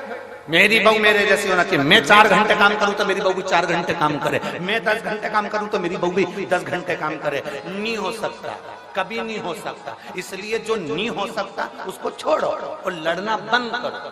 भगवान से प्रार्थना करो, जैसी भेजी चंद्र घंटा बहुत अच्छी। उसमें क्या गलती? तुम ज्यादा सुधारने का प्रयास करोगे, वो नवरात्रि में काल रात्रि बन जाएगा। क्या मतलब? फिर तुम्हें सुबह शाम रोज आरती करना पड़ेगी उसकी। और तुम क्या बहू की आरती करोगे? बहू तुम्हारी कर देगी। तुम क्या करोगे? बहुत। इसलिए हमें किसी के जैसे नहीं बनना। शिव महापुराण की कथा कहती है, देवाधिदेव महादेव का चरित्र कहता है, तुम्हें किसी के जैसे नहीं बनना। अपने अंदर भगवान ने जिस जिसको जन्म दिया पृथ्वी पर, भगवान शंकर जिसको पैदा करते हैं उसको कुछ ना कुछ हुनर देकर पैदा करते हैं। आपके अंदर कोई ना कोई हुनर जरूर है। आप किसी के जैसे मत बनो, अपने हुनर को अपनी मेहनत से प्रकट करो। दुनिया तुम्हारे जैसा बनना चाहेगी, ये पक्का। पर माताएं पीछे पकड़ के बैठती है, उनको देख ले उनके जैसे बन जा, उनको देख ले उनके जैसे बन जा, तेरी मौसी के छोरे को देख ले मौसी के छोरे जैसा बन जा, बुआ के छोरे को देख ले बुआ के छोरे जैसा बन जा। अब तुम बुआ के छोरे जैसे बनाने में लगे हो और महादेव को रोज 1 लोटा वो जल चढ़ा रहा है, और महादेव सोच कर बैठे हैं कि बुआ के छोरे जैसा मत बनना, बुआ के छोरे से भी उज्जवल बनाकर बताऊंगा तेरे को, बस तेरी मेहनत करना, तेरा कर्म करना, तेरी लगन लगा कर बैठना, तेरी मेहनत करते रहना, तुझे उससे भी उज्जवल बनाकर छोड़ूंगा मैं, तो चिंता मत कर। और तुम लगी हो उसके जैसा बन जा, उसके जैसा बन जा। रोज सास अपनी बहू को ज्ञान देती रहती है, उनकी बहू कितनी अच्छी, उनकी बहू कितनी अच्छी। सास को एक बात समझ लेना चाहिए, दूर के ढोल सुहाव। एक बार उस बहू के पाले तो पड़, उसको लेके एक बार बद्रीनाथ घूमने चले जा, मालूम पड़ जाएगा पेंटिंग पेंटिंग की दुकान 4 दिन तक निकले ना।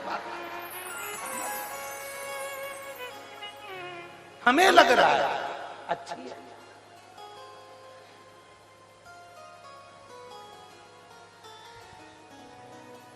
ये बहुत बहुत विचित्र बात है।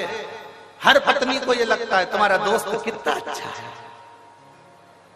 उस दोस्त की पत्नी भी कहती है तुम्हारा दोस्त कितना अच्छा है।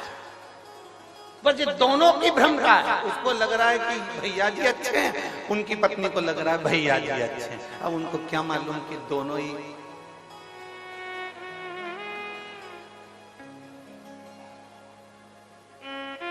एक क्या शिव कथा का है, अपने में भगवान ने जो देकर भेजा वो किसी में नहीं दे।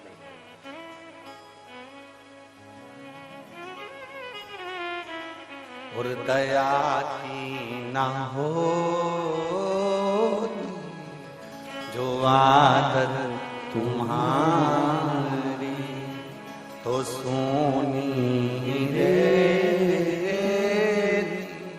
अदालत तुम्हारी।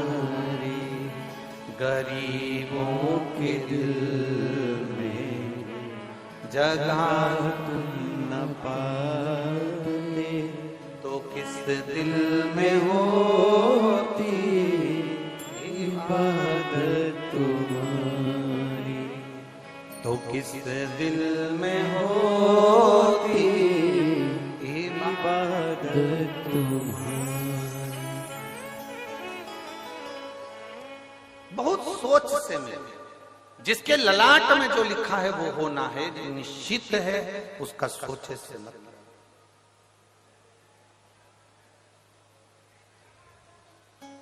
यहाँ जितनी माताएं बैठी हैं ना, अपने बेटे के लिए अच्छे से अच्छी बहू ढूंढने का प्रयास करती हैं, बेटी के लिए अच्छे से अच्छा दामाद ढूंढने का प्रयास करती हैं। जितनी ऐसी कोई माता नहीं होगी जो रोज भगवान के मंदिर में जाकर अपनी बहू के लिए छोरा नहीं मांगती होगी, पोता नहीं मांगती होगी। कोई नहीं कहता कि पोती दे दे, पर भगवान ने जो सोच कर रखा है वो दे दे तुम्हारे सोचे से। वो कहते हैं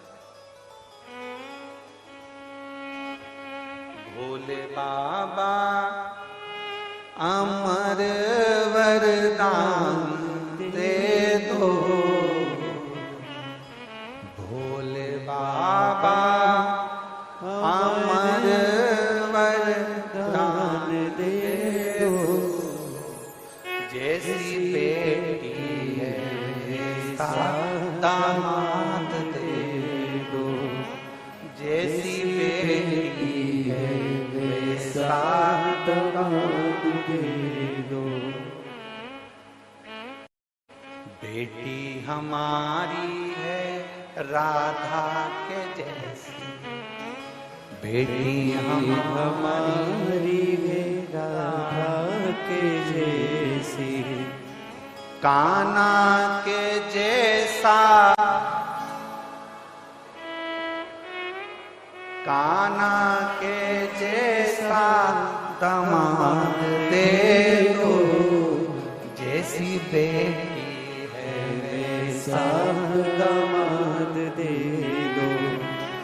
भोले बाबा अमर वरदान दे दो।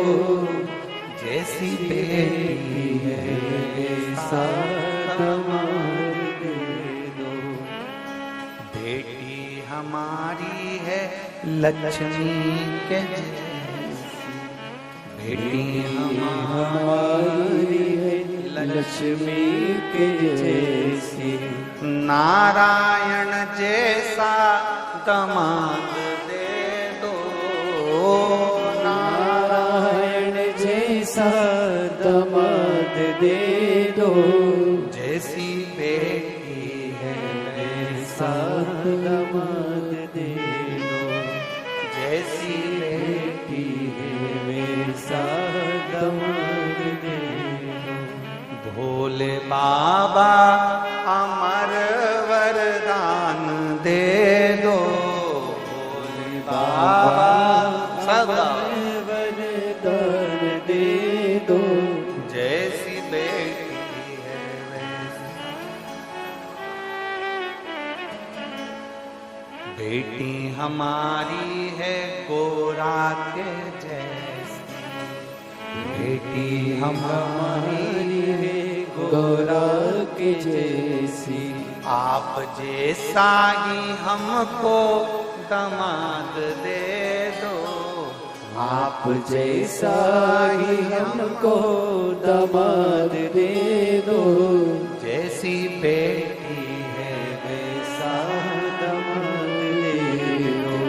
जैसी बेटी है वैसा दामाद दे दो। भोले बाबा अमर वरदान दे दो। भोले बाबा अमर वरदान दे दो। जैसी बेटी है जैसी बेटी है वैसा दामाद है। और मान लो मिल भी गए, ए सिरसा वाली जीजियों, हरियो हरियाणा वाली मेरी जीजियों मिल गए, कितनी आस, कितनी आस, और कितनी खुश होती हो अच्छा दामाद मिल जाए। बोलो बोलो, जम के बोलो, जम के बोलो जरा, खुश होती हो कि नहीं होती हो? ऐसा दामाद मिला, भगवान की कृपा है, पड़ोसन से जाके के ये सब दामाद मिला, मेरी बेटी को रोज घुमाने ले जाता है। इतना बढ़िया दामाद मिला, मेरी बेटी के मुंह से निकला और उसने सामान मांग के दिया। ऐसा दामाद मिला है, मेरी बेटी कुछ कहती और तुरंत मान लेता है। ऐसा दामाद मिला है, मेरी बेटी को हर 2-4 महीने में मायके लेकर आता है। ऐसा दामाद मिला। अब जैसा तुमने मांगा था ऐसा दामाद दे दो, तुम्हारी बेटी को वैसा पति मिल गया। जैसा तुमने मांगा था उसी तरह तुम्हारी बहू की मां ने भी ऐसा ही मांगा था। तुम्हारी बहू की मां ने भी ऐसे मांगा था, ऐसा बेटा देना, ऐसा बेटा देना।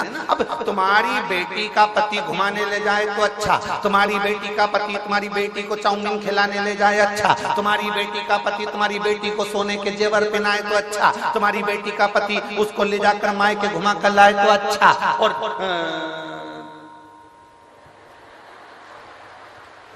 अब क्या बोलो, तुम सब समझदार हो, बोलो। और तुम्हारा बेटा अगर तुम्हारी बहू को घुमाने ले जाए तो बेकार, वो तो जोरू का गुलाम हो गया।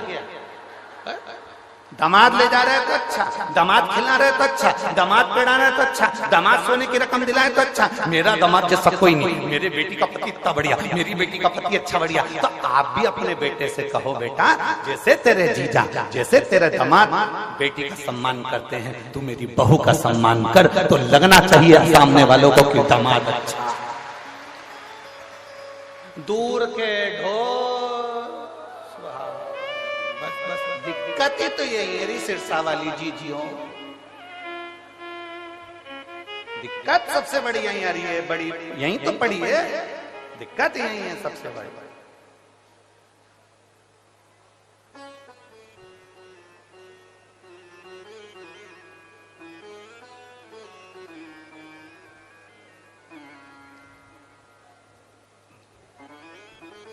हमें दिक्कत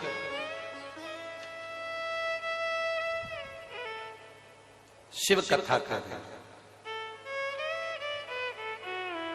विश्वानर मुनि की धर्म पत्नी भगवान की भक्त थी। शिव जी की आराधना करना, भगवान शंकर की भक्ति करना। विश्वानर मुनि स्वयं शिव की आराधना में डूबने वाले। इनका एक नियम बड़ा पक्का था, प्रतिदिन शिवलिंग का निर्माण करना, पूजन करना, विसर्जन करना। और जिस दिन शिवलिंग का निर्माण नहीं कर पाते थे, जिस दिन शंकर भगवान के शिवलिंग की आराधना नहीं कर पाते थे, जिस दिन भगवान शंकर के शिवलिंग का पूजन नहीं कर पाते थे, उस दिन एक बेलपत्री का दान देते थे। कितनी कितनी बेलपत्री? एक। शिव पुराण पढ़ी है आप लोगों ने? हमारी बात पे भरोसा मत करना बिल्कुल भी, सीवर वाले महाराज पे बिल्कुल भरोसा मत करो रत्ती भर भी। गीता प्रेस गोरखपुर की शिव पुराण खरीद के लाओ, उसको पढ़ो। सीवर वाला महाराज झूठ तो नहीं बोल रहा, पढ़ो। कुमार खंड निकालो, उमा खंड निकालो, शिव महापुराण का कुमार खंड उमा खंड निकाल कर पढ़ो, जिसके अंतर्गत लिखा हुआ है एक बेलपत्री का दान किसके बराबर होता है? तो कहा 1.25 मन सोने के सिंहासन पर शालिग्राम जी की मूर्ति को बिठाकर सोने का श्रृंगार कर कर किसी ब्राह्मण को दान दिया जाता है, उससे 1000 गुना दान बड़ा एक बेलपत्री का दान के बराबर। हम पर भरोसा मत करना, कहीं सीवर वाला महाराज झूठ तो नहीं बोल दिया, इसलिए शिव पुराण उठाकर पढ़ो। गीता प्रेस गोरखपुर की शिव पुराण को लाओ, पढ़ो और अध्ययन करो। अध्ययन करने पर तुम्हें मिलेगा कि शालिग्राम भगवान की शिला को सोने के सिंहासन पर बिठाकर सोने और हीरे से सजाकर जो दान करने का पुण्य मिलता है, वो पुण्य केवल एक बेलपत्री के दान से मिल जाता है। केवल एक बेलपत्री में वो बल होता है। और अच्छे से समझ लें, शंकर जी पे चढ़ी हुई बेलपत्र, मान लो तुम्हारे पास में बेलपत्र नहीं, मान लो तुम्हारे पास में बेलपत्र नहीं, अब तुम्हारे पास बेलपत्र नहीं है, शिव जी के मंदिर में गई हो, शंकर के शिवालय में गई हो, देवाधिदेव महादेव के शिवालय में पहुंची हो, शिवालय में शंकर के शिवलिंग पर जो बेलपत्र चढ़ी होती है, उस बेलपत्र को उठाकर पानी से धोकर वापिस चढ़ा देने का फल क्या होता है, वो भी शिव महापुराण में जरूर पढ़िए। तारा बाबा की कुटिया में कथा चल रही है और श्री गुरु शिव पुराण चल रही है, जरा ध्यान से सुनना इसको, बहुत सावधानी से। जितने बाहर के पंडालों में भक्त बैठे और जितने आस्था चैनल पर सुन रहे हैं, जितने फेसबुक यूट्यूब पर सुन रहे हैं, जितने रोड पर बैठकर कथा सुन रहे हैं, जहां जहां आवाज जा रही है, जहां बैठकर कथा सुन रहे हैं, बहुत सावधानी से कथा का स्मरण करिएगा। एक बेलपत्री का दान शालिग्राम भगवान के सोने के सिंहासन पर बैठकर दान करने के बराबर है।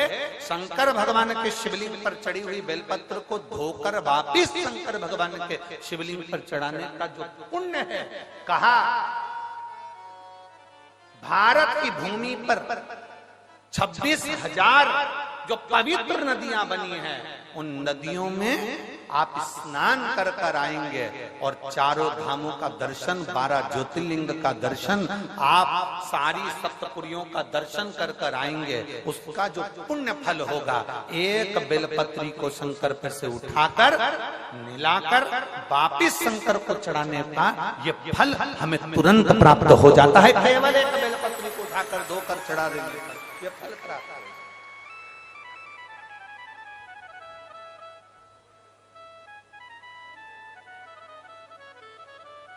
एक बेलपत्र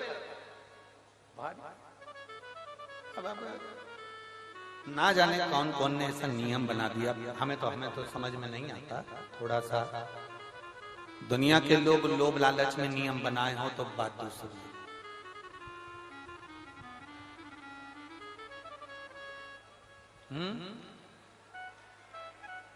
पीछे आवाज नहीं जा रही है, पीछे की आवाज खोलिए, पीछे की। वहां जाके बक्से के तारों चेक करिए कि आवाज क्यों नहीं पहुंच रही आगे।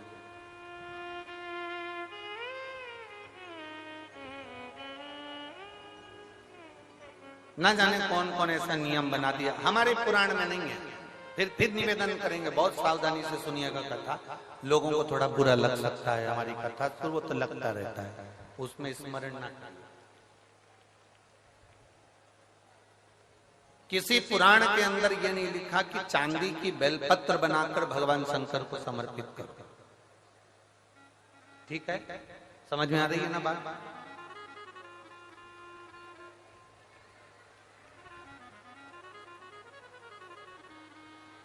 किसी पुराण के अंदर यह नहीं लिखा, किसी शास्त्र के अंदर यह नहीं लिखा कि चांदी की बेलपत्र बनाओ, सोने की बेलपत्र बनाओ और भगवान को चढ़ाओ, भगवान को समर्पित।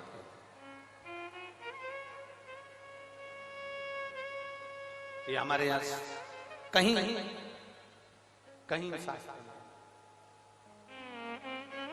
कहीं हमारी पुराणों में नहीं लिखा गया, कहीं पर।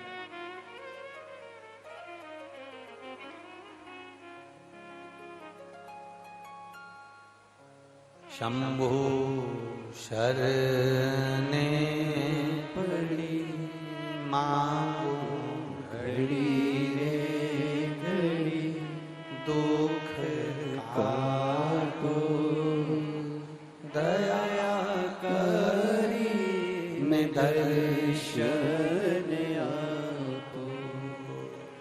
शंभु शरणे पड़ी मांगो घड़ी रे घड़ी, दुख काटो दया करी मैं दर्शन आपो। शंभो शरण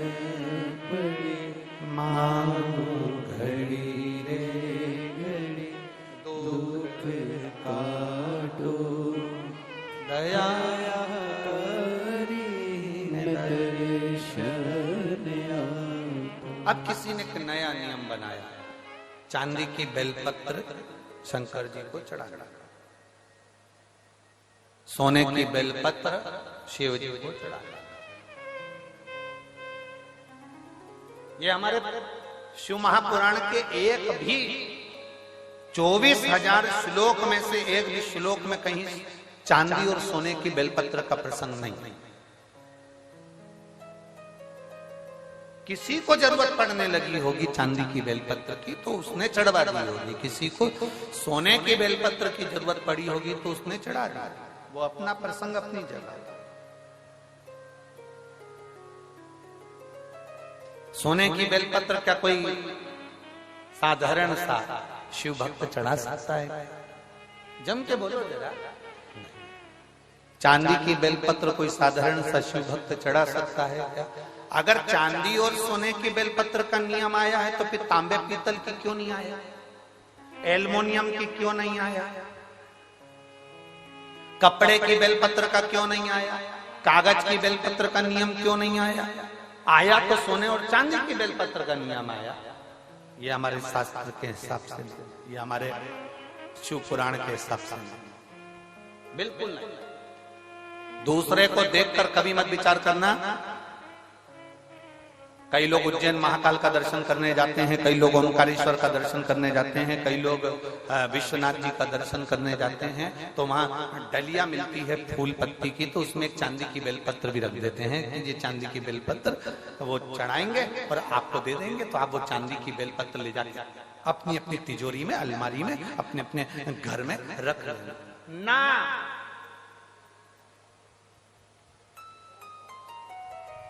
शिव जी पे चढ़ी हुई बेलपत्र को कॉपी में रख लो, किताब में रख लो, और याद रखना बेलपत्री का 1000 टुकड़ा भी हो जाए, 1000 पत्ती के बारीक बारीक टुकड़े भी हो जाए, और वहां से लाने में तुम्हारे हाथ में केवल एक जरा सी तिन का मात्र पत्ती भी तुम्हारे हाथ में अगर बची है घर लाते हुए, तो समझ लेना वो सोने की बेलपत्र से भी बढ़कर है। उसकी कीमत कठिन,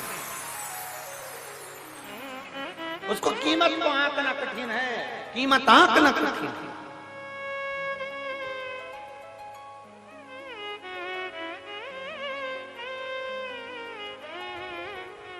एक बेलपत्री की कीमत को कौन आंक सकता है बाबा? समझे? ये किसी ने एक फाइल भेजी है जिसमें इस व्यक्ति को जो बीमारी हुई है वो लाखों में किसी एक को होती है, जिसके अंदर उसके शरीर की नसें चौक होती चली जाती है, शरीर काम करना बंद कर देता है, आखिरी में वो व्यक्ति का पूरा शरीर, जिह्वा, कान, गला लुप्त होकर पड़ जाता है, हाथ पैर सब ढीले पड़ जाते हैं, शरीर पूरा काम करना बंद कर देता है। उस शरीर में कोई ऊर्जा नहीं रहती, केवल प्राण चलते हैं, और भगवान से लोग प्रार्थना करते हैं कि ये तो प्राण छूट जाए तो अच्छा। इतना बड़ा शरीर उठाकर कौन कहां लेकर जाए?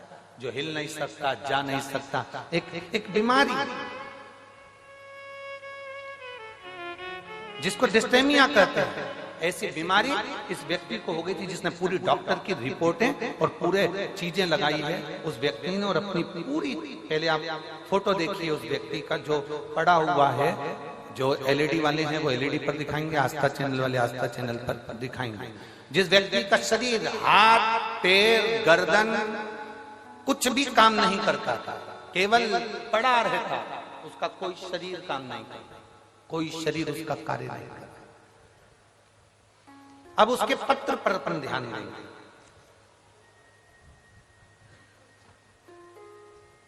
मेरा नाम अजय कुमार मेहता है, मैं फतेहाबाद हरियाणा का निवासी हूं। कहीं बैठे हो तो हाथ हिला सकते हैं। आप ही हैं? श्री शिवाय नमस्ते। आ जाओ, एक बेलपत्र ले जाना चाहिए। मैं फतेहाबाद हरियाणा का निवासी हूं। मेरा मोबाइल नंबर ये है। मैंने कोरोना काल में 2021 में पहली वैक्सीन की डोज लगाने के बाद मुझे मालूम नहीं पड़ा कि मेरे शरीर को क्या हुआ। समय आया, मेरे शरीर ने काम करना बंद कर दिया और मेरा शरीर पूरी तरह से शिथिल हो गया। गर्दन ठहर नहीं पाती थी, हाथ गिर जाता था, पांव उठ नहीं पाता था, शरीर पूरा ऐसे ही पलंग पर पड़ा रहता था। हमने गुड़गांव मेदांता में दिखाया, वहां दिखाने के बाद मालूम पड़ा कि मुझे बीमारी हो गई है। ये बीमारी लाखों लोगों में एक को होती है, जिसका इलाज पूरे विदेश में भी नहीं है। किसी पेशेंट को कभी अच्छा होता हुआ इस बीमारी के अंतर्गत नहीं देखा गया। लगभग इस बीमारी में एक इंजेक्शन लगता है, पर वो भी मुझे लॉक नहीं कर रहा था। बार बार हम डॉक्टर को दिखाने गए, हमने विदेश तक में जाकर इसकी जांच कराई, पर इसका कोई हल नहीं निकला। ये बीमारी जैसी की जैसे थी, एक इंजेक्शन लगवाते थोड़ा सा आराम मिलता, फिर वैसे ही हो जाते। गर्दन ठेरती नहीं, हाथ ठेरता नहीं, पांव ठेरता नहीं। इलाज करते करते थक गए। तब मेरी धर्मपत्नी और उसकी मित्र निधि खन्ना ने उसको आपके बारे में कथा का वर्णन किया। तब मेरी पत्नी ने कथा को सुनना प्रारंभ करा और शिव महापुराण की कथा आस्था चैनल पर सुनी। आप कहते हो आसन लगाकर कथा सुनने का फल क्या होता है, मैं बताता हूँ। जिस पांव और हाथ से मैं काम नहीं कर पाता था, जिस गर्दन को मैं उठा नहीं सकता था, आज बाबा की कृपा से मुझे ठीक होने में केवल शिव की कृपा थी। डॉक्टरों ने कह दिया था इस बीमारी का कोई हल नहीं है, कोई इलाज नहीं है। हम कई बार विदेशों पर गए, पर कोई हल नहीं निकला। तब आखिरी में पशुपतिनाथ का व्रत शिव जी पे चढ़ाया गया, 1 लोटा जल और 1 बेलपत्र ने ऐसा कमाल करा कि डॉक्टर को जब फोन लगाते थे तो डॉक्टर सोचते थे कि ये इंजेक्शन लगवाने आएगा। हमने दूसरी बार डॉक्टर को फोन लगाकर कहा, डॉक्टर साहब ने पूछा क्या हुआ, तबीयत ज्यादा तो नहीं हो गई? तो हमने कहा अब हम पूरी तरह से ठीक हो गए हैं। कैसे? आश्चर्य की बात है, डॉक्टर भी आश्चर्य में था विदेश का, जिसने कहा कि ये हो ही नहीं सकता, ये बीमारी कभी ठीक नहीं हो सकती। तो डॉक्टर भी आश्चर्य में पड़ गया जब हम चलने फिरने लगे और अपनी गर्दन भी ठेरने लगी। हम बाबा की कृपा से ठीक हैं, हमारा फोटो भी लगा रहे हैं और हम कथा के मंडप में भी आए। आइए, श्री शिवाय नमस्ते।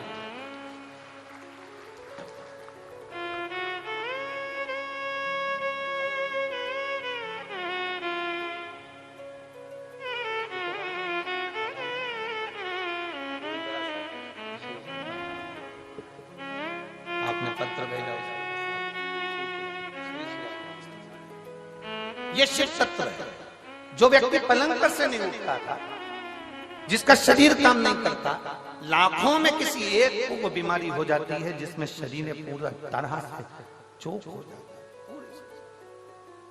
कई बच्चे ऐसे पड़े हुए हैं, हम उनकी माताओं से निवेदन करेंगे, आपको किसी के पास कहां तक लेकर जाओगे? डॉक्टर को दिखाओ, जांचें कराओ, डॉक्टर बोले वो दवाई खिलाओ, एक्सरसाइज कराओ, सब कुछ डॉक्टर के हिसाब से करो, पर एक बेलपत्र और एक शिवजी पर चढ़ा हुआ जल कुंदकेश्वर महादेव के नाम से जरूर खाना प्रारंभ करो। मेरा देवाधिदेव महादेव साथ जरूर निश्चित।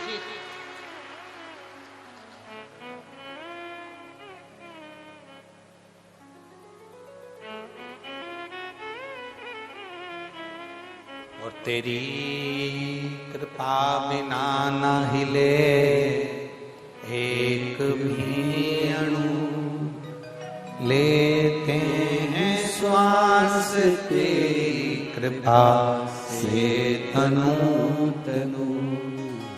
हे गंगाधार मुक्ति द्वार ओंकार तू, भोले तू आयो शरण तिहारी, शंभु तार तार तू। बखान क्या करूं मैं राखों के ढेर का, चपटी भभूत में खजाना कुबेर का। हे गंगाधार मुक्ति द्वार ओंकार तू, भोले ओंकार तू आयो शरण तिहारी, शंभु तार तार। शिव है सोने की बेलपत्री जो काम नहीं करती, चांदी की बेलपत्री जो काम नहीं करती, हीरे पन्ने की बेलपत्री जो काम नहीं करती, वो एक वृक्ष पर से तोड़ी हुई बेलपत्र वो काम करती। ब्रह्म में मत पढ़ना, भ्रमित मत होना। चांदी की बेलपत्र चढ़ाकर कोई तुम्हें दे भी दे और कहे कि ये लो बेलपत्र, ये हमने चांदी की दी है, उसको कहते ना ये चांदी की बेलपत्र तुम्हारे पास रखो, हमें तो शंकर जी पे चढ़ी हुई एक सादी सी बेलपत्र दे दो जो दुनिया की औषधि है। बहुत बहुत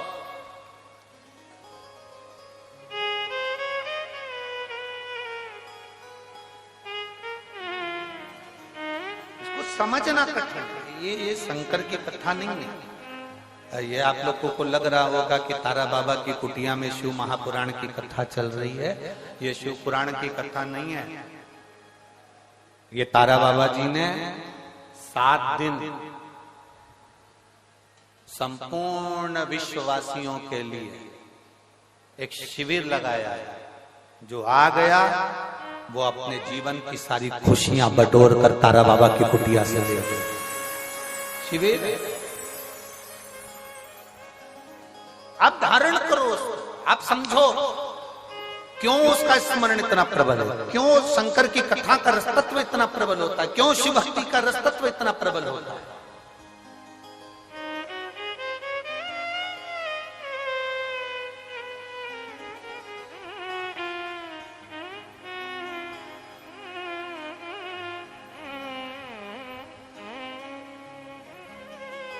कल कोई कह रहे थे, हम सुबह सुबह जब मॉर्निंग वॉक में घूम रहे थे, सुबह 5 साढ़े 5 बजे का समय होगा, वो जो बाउंसर लोग लगे हैं ना, तो वो कह रहे थे गुरुजी हम यहाँ हमेशा सेवा में आते हैं, पर एक बात आज तक समझ में नहीं आई, इतना सारा कथा हुआ पर ये कथा में ये इतने सारे आ कहां से गए, ये समझ में नहीं है। और हम किसी को भी कुछ भी बोलते हैं ना तो वो टस से मस नहीं होता। पहले जितनी कथा होती थी ना, सब में समझदार लोग आते थे, तो हमने कहा राम कथा में राम जी जैसे आए हैं, कृष्ण कथा में कृष्ण जैसे आए हैं, शंकर जी के तो सब ऐसे ही मिलेंगे।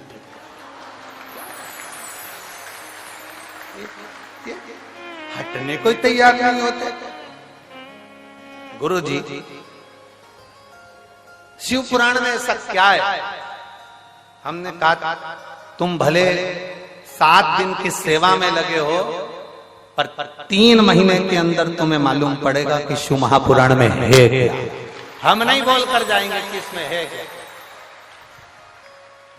तारा बाबा जी ने यह कथा करवाई है, तारा बाबा जी इस कथा को करवा रहे हैं। हम जजमान का नाम, आयोजक के नाम में भले इनका नाम ले देते, पर आयोजक वही है जो अंदर बैठे हैं, आयोजक वही। तारा बाबा जी कथा करवा रहे, तारा बाबा जी सुन रहे हैं, तारा बाबा जी ही बचवा रहे, कोई दूसरा नहीं। शिव को पहचानना कठिन, बहुत कठिन। जैसे पत्नी पति को नहीं पहचान पाती, पूरी जिंदगी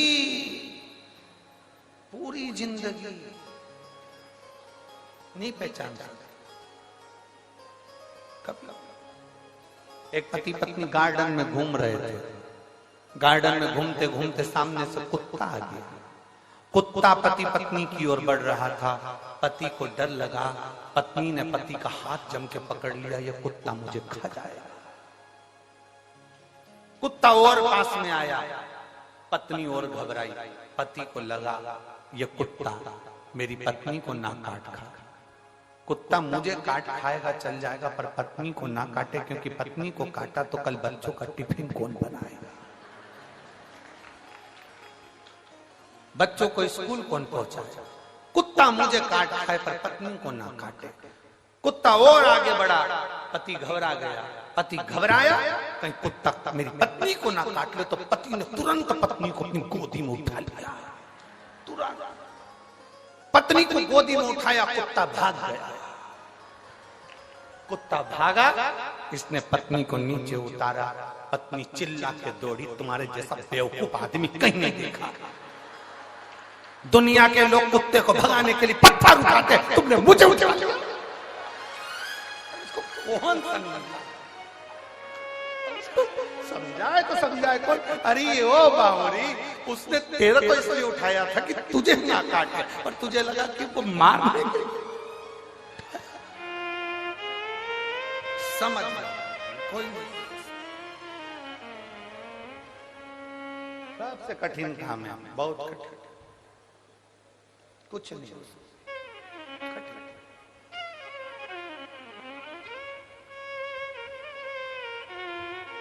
शिव कथा कर रहे हैं, भगवान शंकर का संवाद कर रहे हैं। शिव को समझना बहुत कठिन, बहुत कठिन। कौन समझा भगवान देवादिदेव महादेव को? जो समझ गया वो शिव जैसा हो गया, जो नहीं समझा वो ना समझ पाया। जिसने शंकर भगवान को, वो बच्चे ने पूछा शिव पुराण में ऐसा क्या है, हमने एक ही बात कही, शिव महापुराण की कथा कोई साधारण नहीं है। आप सुन रहे हो, सुनो, 3 महीने के अंदर मालूम पड़ेगा कि तुमने जो सेवा करी, भले तुम्हारे कान में पहुंची कि ना पहुंची, पर तुमने शिव पुराण की जो सेवा करी उसका फल क्या होता है वो 3 महीने में मालूम पड़ता है। ये इतने पत्र जो आप लोग लिखकर भेज रहे हैं, हमारे पास तो समय ही नहीं रहता कि हम इसको पढ़े, इतना समय नहीं रहता। 2-4 पत्र हमने पढ़ लिए तो पढ़ लिए, बाकी के नीचे बड़े पड़े। 2 दिन में इतने पत्र आए, 7 दिन में ढेर लगे। या हम कोई लिखते नहीं है, हम आपको पहचानते भी नहीं। सिरसा में पहली बार आए गोविंद जी, गोपाल जी, हमारा आना भी नहीं हो, कभी इधर से क्रॉस भी नहीं हो, पहली बार आना हुआ। हालांकि गोविंद जी तो बोले थे हमको जब हम बठिंडा आए थे कि आप एक बार यहाँ आओ, एक बार यहाँ पहुंचो, एक बार आओ, और हमारा आना ही नहीं। बहुत कट, जब तक भोले बाबा बुलाता नहीं तो हम जाते भी नहीं। हमने पहले भी कहा, हमको गोविंद जी ने नहीं बुलाया, ना गोपाल जी ने बुलाया, अंदर बैठे लंगोटी लगाकर, बाजू में पिछोड़ा रखकर, बड़े अलिमस्त होकर बैठे। हम कल गए थे मामा, हमने उनसे बात भी करी, बुला लिया आपने, अलमस्त होकर बैठे। मस्त कथा का लाभ ले, पहचानना कठिन। शिव को जो जान गया वो दुनिया में सब कुछ है। एक पढ़ी लिखी बेटी, एक पत्र देखिए,